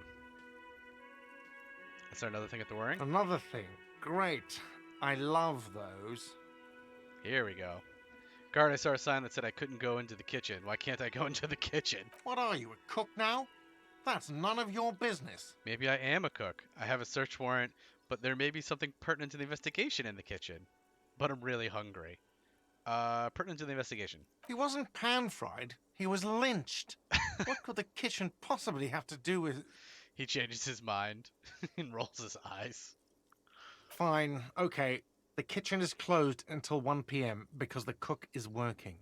You can snoop around after that, if you must. And I must. So the phone line is dead? Yes, and the phone company is taking its sweet time sending someone to fix it. Losers. He shakes his head. That's pretty strange. Is it true that there was foul play? That. Who told you that? Lena, I would never disclose my sources. That would be dishonorable. It doesn't matter. I just want to know who you suspect. I would never disclose my sources. Fine, yeah. It looked like someone had messed with the wiring. It was shortly after the hanging, but I don't know if it's at all related. Plenty of arseholes around here who aren't murderers. He's exhausted from years of dealing with the assholes. That's why he's trying so hard not to be one too. I get it. If you do find out who cut the line, though, let me know so I can forward them the repair bill. All right. Yes? Goodbye.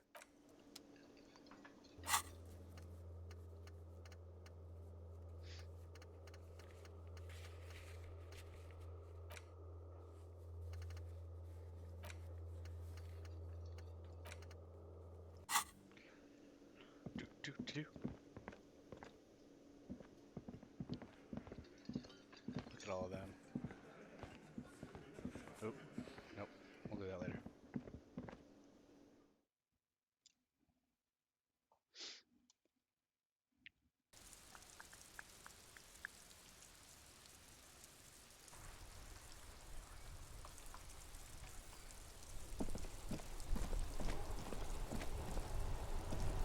Alright, we talked to this guy, we talked to the races. Who else we got?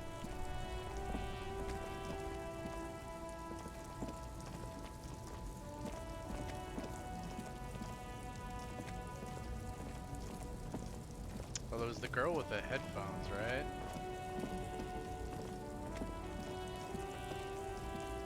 There's one of those fancy lamps that the guy turned into a house lamp. Right, there's like a... Yeah, her. Hello. The woman still has her eyes fixed on the photograph in her hands. In the background, the radio plays. Excuse me, I have questions. I guess we're gonna snap our fingers in front of her face. It feels really rude, but we need to have a chat with her. If you want her attention, you may need to be more forceful. Snap your fingers twice. Where am I? Who are you? Like a magician recalling a subject from hypnosis, you've jolted her back to reality. The smile on her face has disappeared, Sorry. replaced by the wary aspect of a cornered beast. I was actually hoping you could tell me that.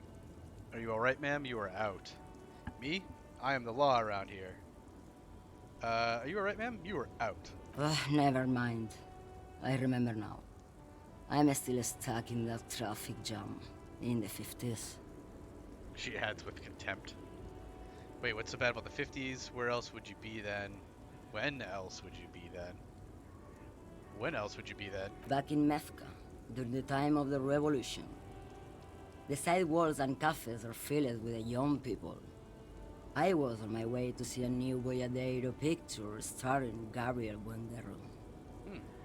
Until you came along, that is. The look she gives you is accusatory. Who is that? So I take it you were in Mesk when you were young. Sorry to interrupt your dreaming, man. Right. I have some questions for you. Who is Gabriel? This is Gabriel Buendero. She shows you the photograph in the lavish amber frame. Take a look. A strikingly handsome man looks straight at you, his head crowned with a wide brim hat. His hair is dark as an oil slick, and his jaw the most perfectly chiseled thing you've ever seen. This man's got a hold over her, even 50 years later. 50 You can years? feel it. Jesus. He was the biggest star of his day. Girls used to faint in the aisles of cinema whenever he came on the screen. And schoolboys used to memorize all his lines.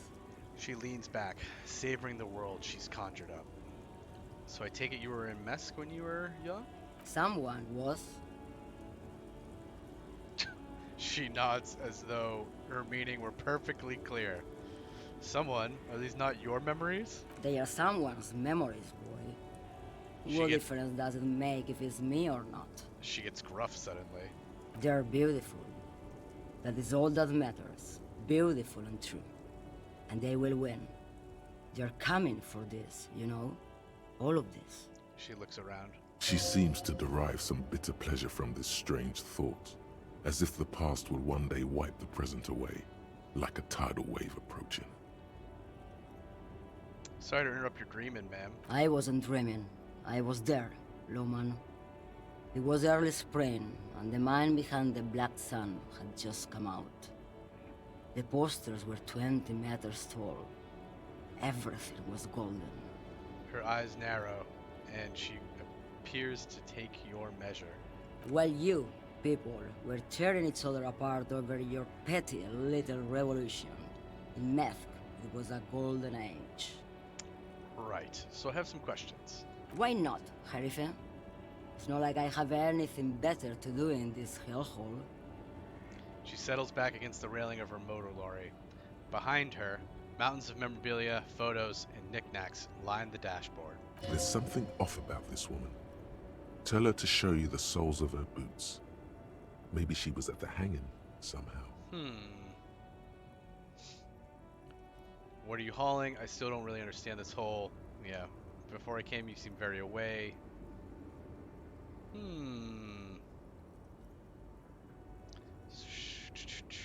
What are you hauling? Diamonds. Diamonds, really? Of course not. She says, grinning. But wouldn't it be marvelous if I was? It would be. But what are you really hauling? Whatever stupid things they put in the lorry, I imagine. So you don't know what you're hauling in your own lorry? I quit concerning myself with that a long time ago. Besides, I don't drive the lorry for the cargo, if you know what I mean. She smiles a careless smile. What if the cargo is contraband? I guess that makes sense, minding your own business. I don't think I do know what you mean. Of course you don't.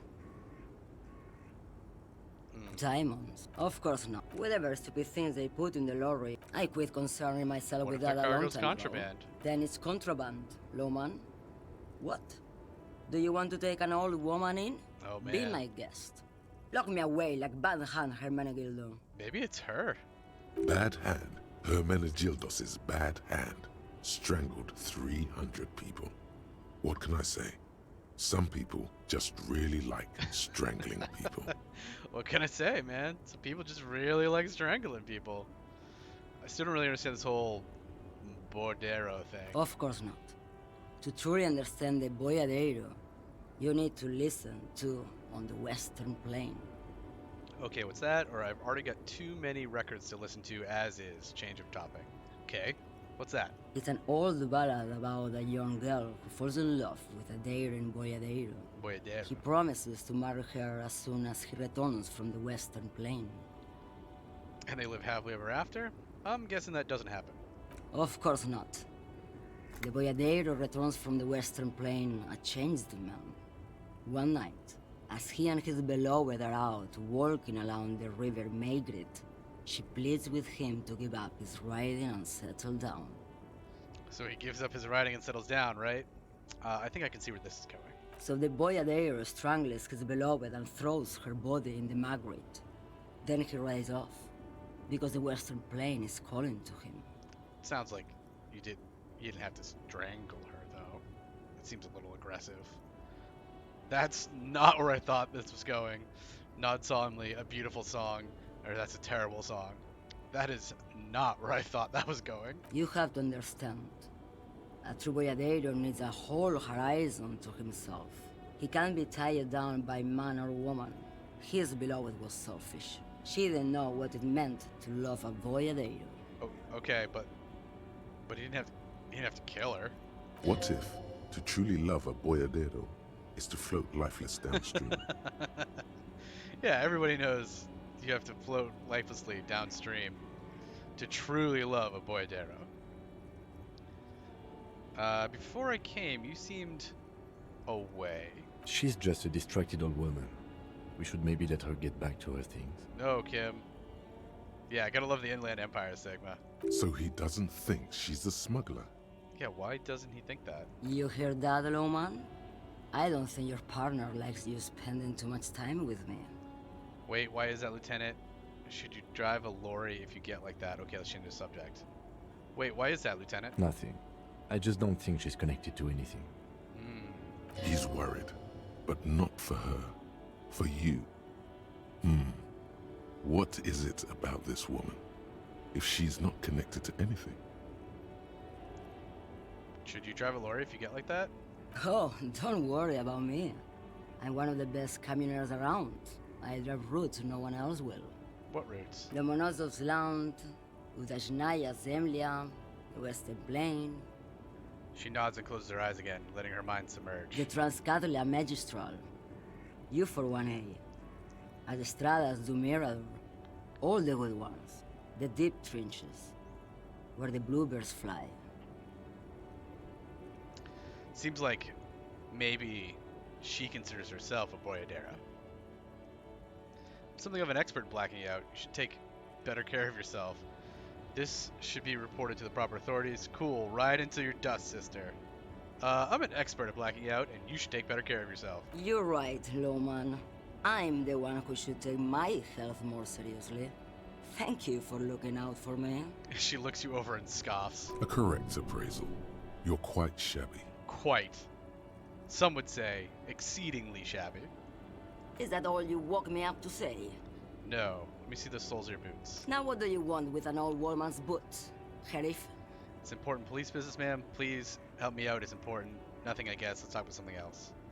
Please help me out here. It's important. Please? I think you should let me get back to Gabriel Buenguerro. You are not Gabriel. Gabriel doesn't say please. She raises her boots slowly with contempt. She's wearing sturdy workers' boots made of black leather. Buckles run across. The sole is also made of leather. Now the other one, please. Just before Gabriel, it was the coronation of Franco Negro. Now, there was a real man.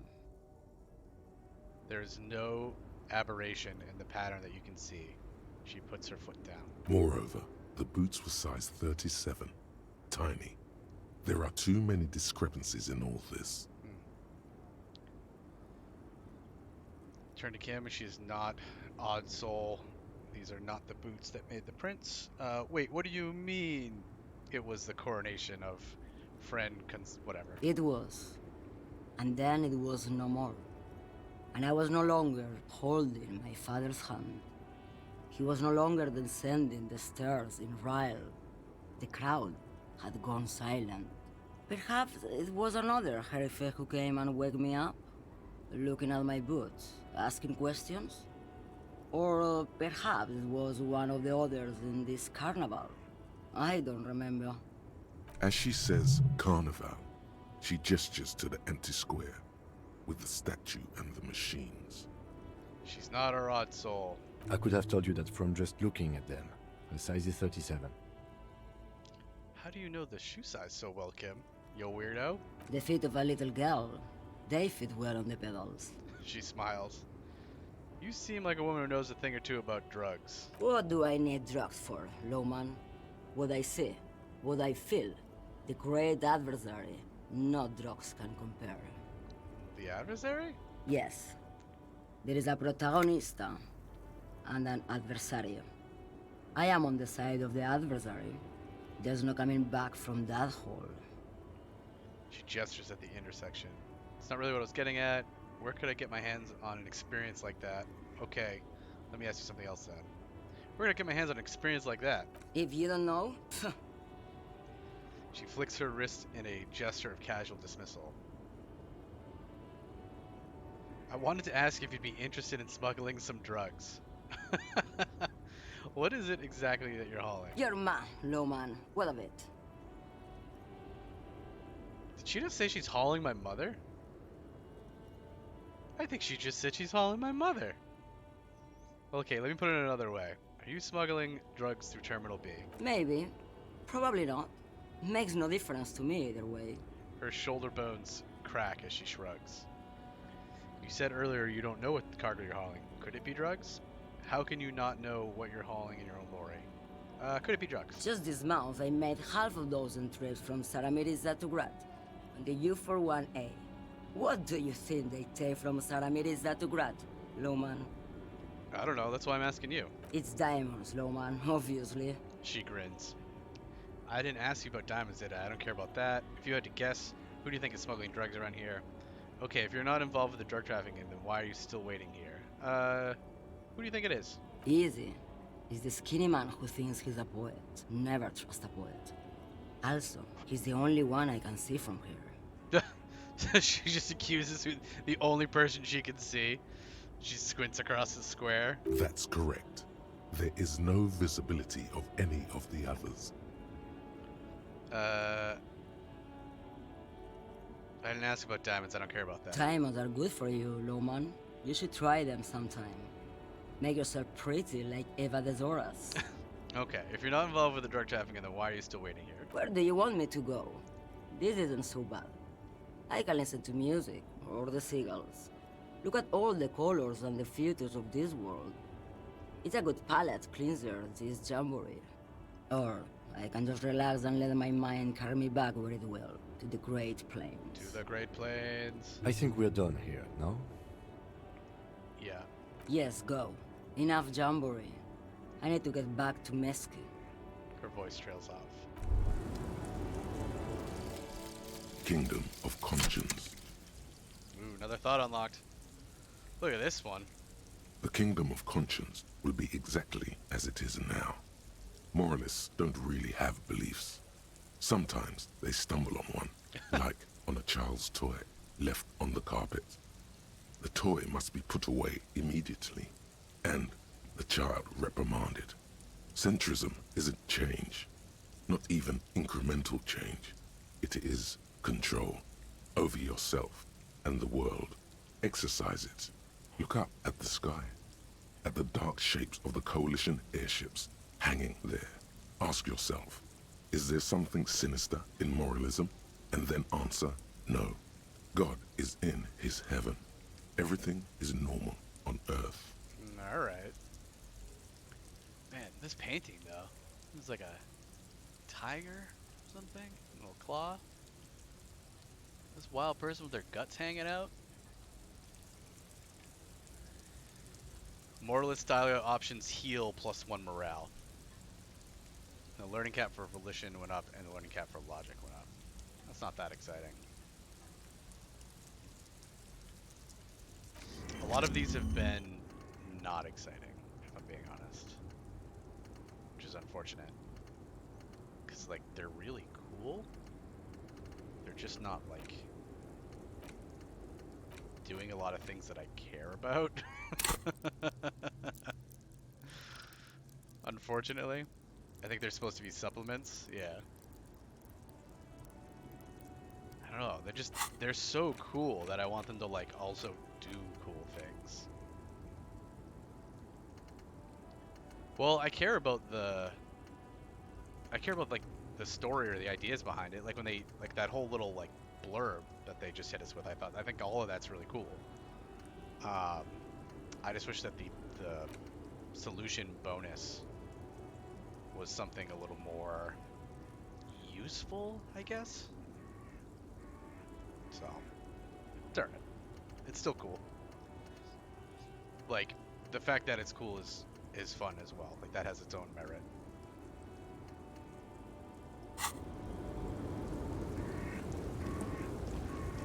Alright, so that's all the lorry drivers that we know about, right?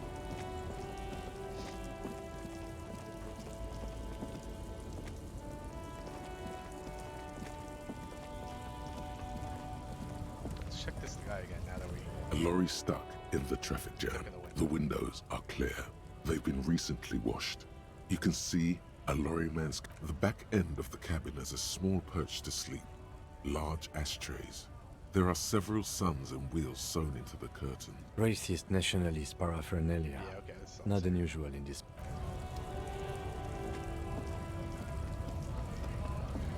There's that big old guy.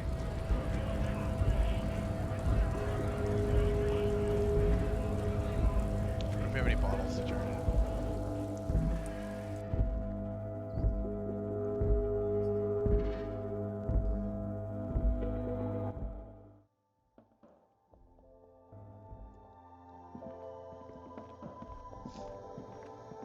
The tear machine stands in the corner.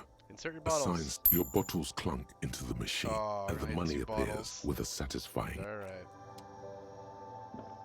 Not very many bottles.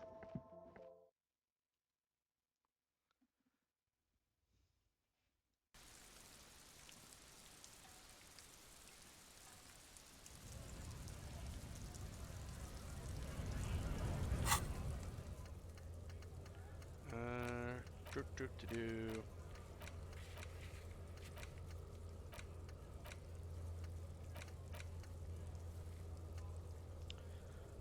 Interrogate the drivers about the smuggling, which we did.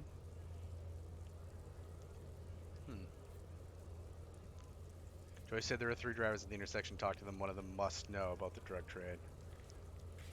And the only thing they gave me was this other guy. He said he incredibly racist. You didn't talk to the glasses guy? What glasses guy?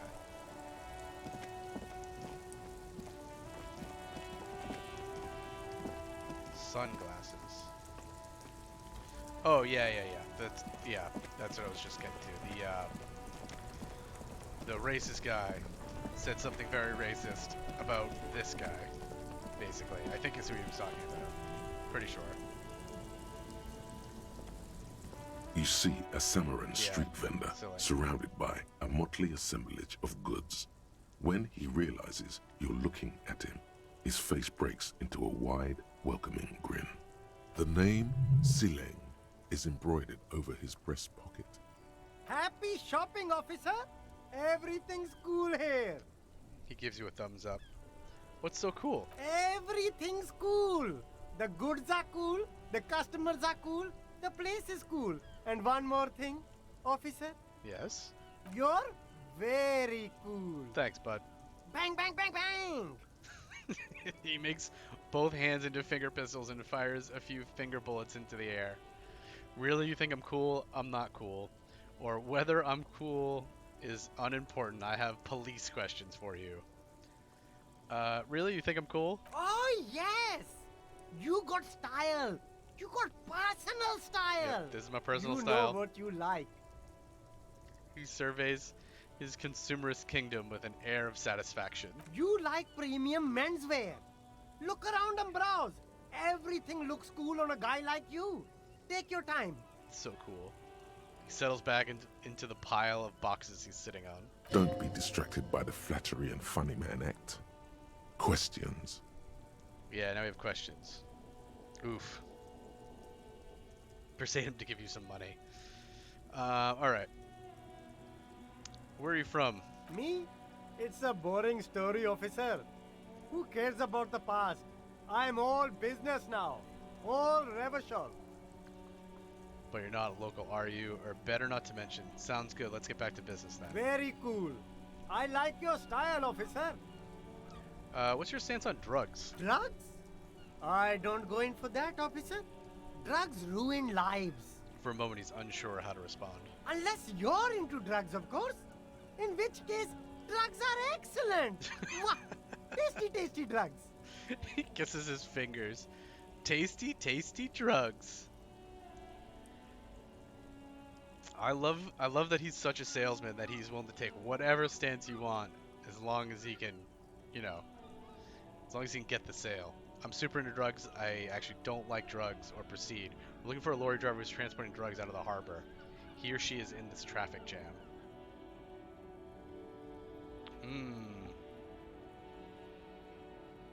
Let's be straightforward with them. That's so cool. You investigating the local drug trade like some cool narc? But I am not a lorry driver. I am just a street vendor. I don't know anything about that. He points to the goods. But you are a lorryman. Another driver has identified you and your lorry. Who said that? It's the fat racist, right? I bet it's him. He has an agenda against me because I'm an immigrant who works harder than he does. He's a hater. You're not wrong, friend. So you admit you're a lorry driver? No, I just said I work harder and he's an asshole. He stops to think. Okay, maybe I'm a lorry driver too. A little. But that's not the most important thing about me. That's my day job. This is my dream. Oh no, it's this guy, isn't it? So you forgot to tell me, so you're embarrassed to tell me. Stop squirming, what do you know about the drug operation at the harbor? My source tells me you're the one transporting drugs for the Union. So you forgot to tell me? Exactly! It's such a small part of my life. It's in the rear view mirror now. I'm climbing out of that hole with ingenuity. Stop squirming, what do you know about the drug operation? Or my source tells me you're the one transporting drugs. What do you know about the drug operation? Nothing. I told you. I'm not a dumb guy. I don't get involved with that crowd. And what crowd is that? Good picking up on that, Kim. Crowd. You know, the drug crowd. He doesn't want to talk about them. He's afraid. Okay, if you don't know, then I'll tell your employer you've been selling his stuff. You're wasting my time. Tell me who the fuck is transporting the drugs here. Who are you afraid of? Look, there's bad people doing bad things here. That's all I know. Please don't get me into this mess. I've spent 15 years working my way up. He looks around and lowers his voice before he says all of that. If you don't want to get into this mess, raise your voice. You have to give us a reason to move on. We're buddies. Help us out. No one will know it was you. It's a she, okay? The other drivers call her the lady driver. You're better off staying away from her. The way they talk about her, she's no lady. He shakes his head. Who are these other drivers who talk? Is the lady driver the old woman back there? Point to the pale driver. Dazed out, strange. Who are these other drivers who talk? All of them. I don't know. I told you all I know. Are we cool now? I really want us to be cool now. Aw, poor guy. Who exactly is talking about this lady driver of yours? The racist or the other one with the tattoos? He points north. All of them. Even the ones who've left. I don't hang out with them. I don't remember who has tattoos. Is the lady driver the old woman back there? Point to the pale driver. Dazed out? Strange? I don't know. Maybe. If she is, I haven't gone near her. I don't get involved. I told you. It could be. She was strange. I mean, she was strange. Okay, we're cool now. All right. I scored. Let's cap this off with a purchase. You can walk away from here with funky sunglasses, detectives. Both of you. You deserve it. He snaps back to his usual self. I'll look around, thanks.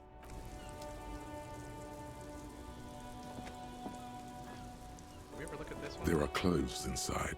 Cheap second-hand clothes, smelling of strangers' body odors. Don't be shy. These are premium class clothes. Good quality fabrics, best retro design. Save the economy with your style, officer.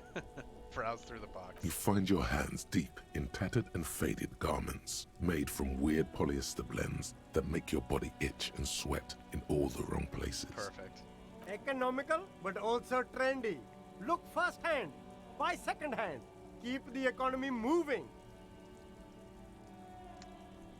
I feel like we have something that increases our composure.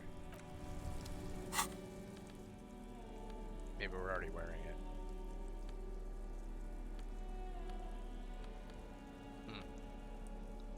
Is that wrong? Oh, yep. The shoes. You keep coming back. All right, let's give it a try. That's good, officer. Keep browsing those clothes. Find keep something worth saving that salvaging from economy. that pile of rags. Something cold grazes your hand. Synthetic and sleek. A windbreaker. Surf, it says, but also wind, summer, 100% waterproof, and sport. All in different typefaces. All in different typefaces. Brutal. Good choice, officer. Mega sporty. And it's only $4.50 for you, sir. +1 composure, -1 shivers. You find your hat. Economical, but also trendy. Look Leave for first. now. The speakers below are banged up and worthless. The sneakers triumph over them. The shine on these sunglasses lasts a lifetime, officer. 100% guaranteed. Alright, well, we're not buying any of those right now. We need to make sure we have 20 bucks at the end of the day so we have a place to sleep. But find out who's the lady driver and where's her lorry.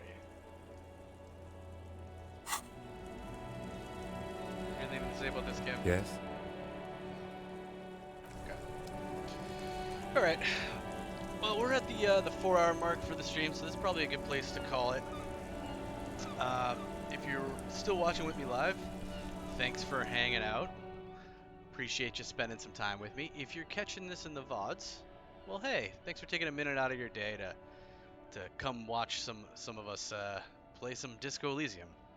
If you want to watch it live next time, well, I stream most Tuesday, Thursdays, and Sundays from 9 p.m. Eastern to midnight Eastern. As I said, those times are ish. As you can see, we're a little bit later now. Ran an extra hour. If you want a notification for when we go live, well, you can grab an oar, jump in the longboats, become a Viking Raider by hitting that follow button, and that'll give you a notification when we go live. So that way you don't have to remember when I do. Let's see if we've got anybody, speaking of being a Viking Raider, let's see if we got anybody streaming that we can go raid on our way out here. Let me go take a look. Let's see. Good old reliable Sal. So we've got Salford Sal here. We've raided her a few times before. We're gonna go back and raid her again. So if you want to stick around for the raid, that'd be very cool of you. And we're gonna go that way. And I will catch you all again on Tuesday, 9 p.m. Eastern, for more Disco Elysium. Have a good night.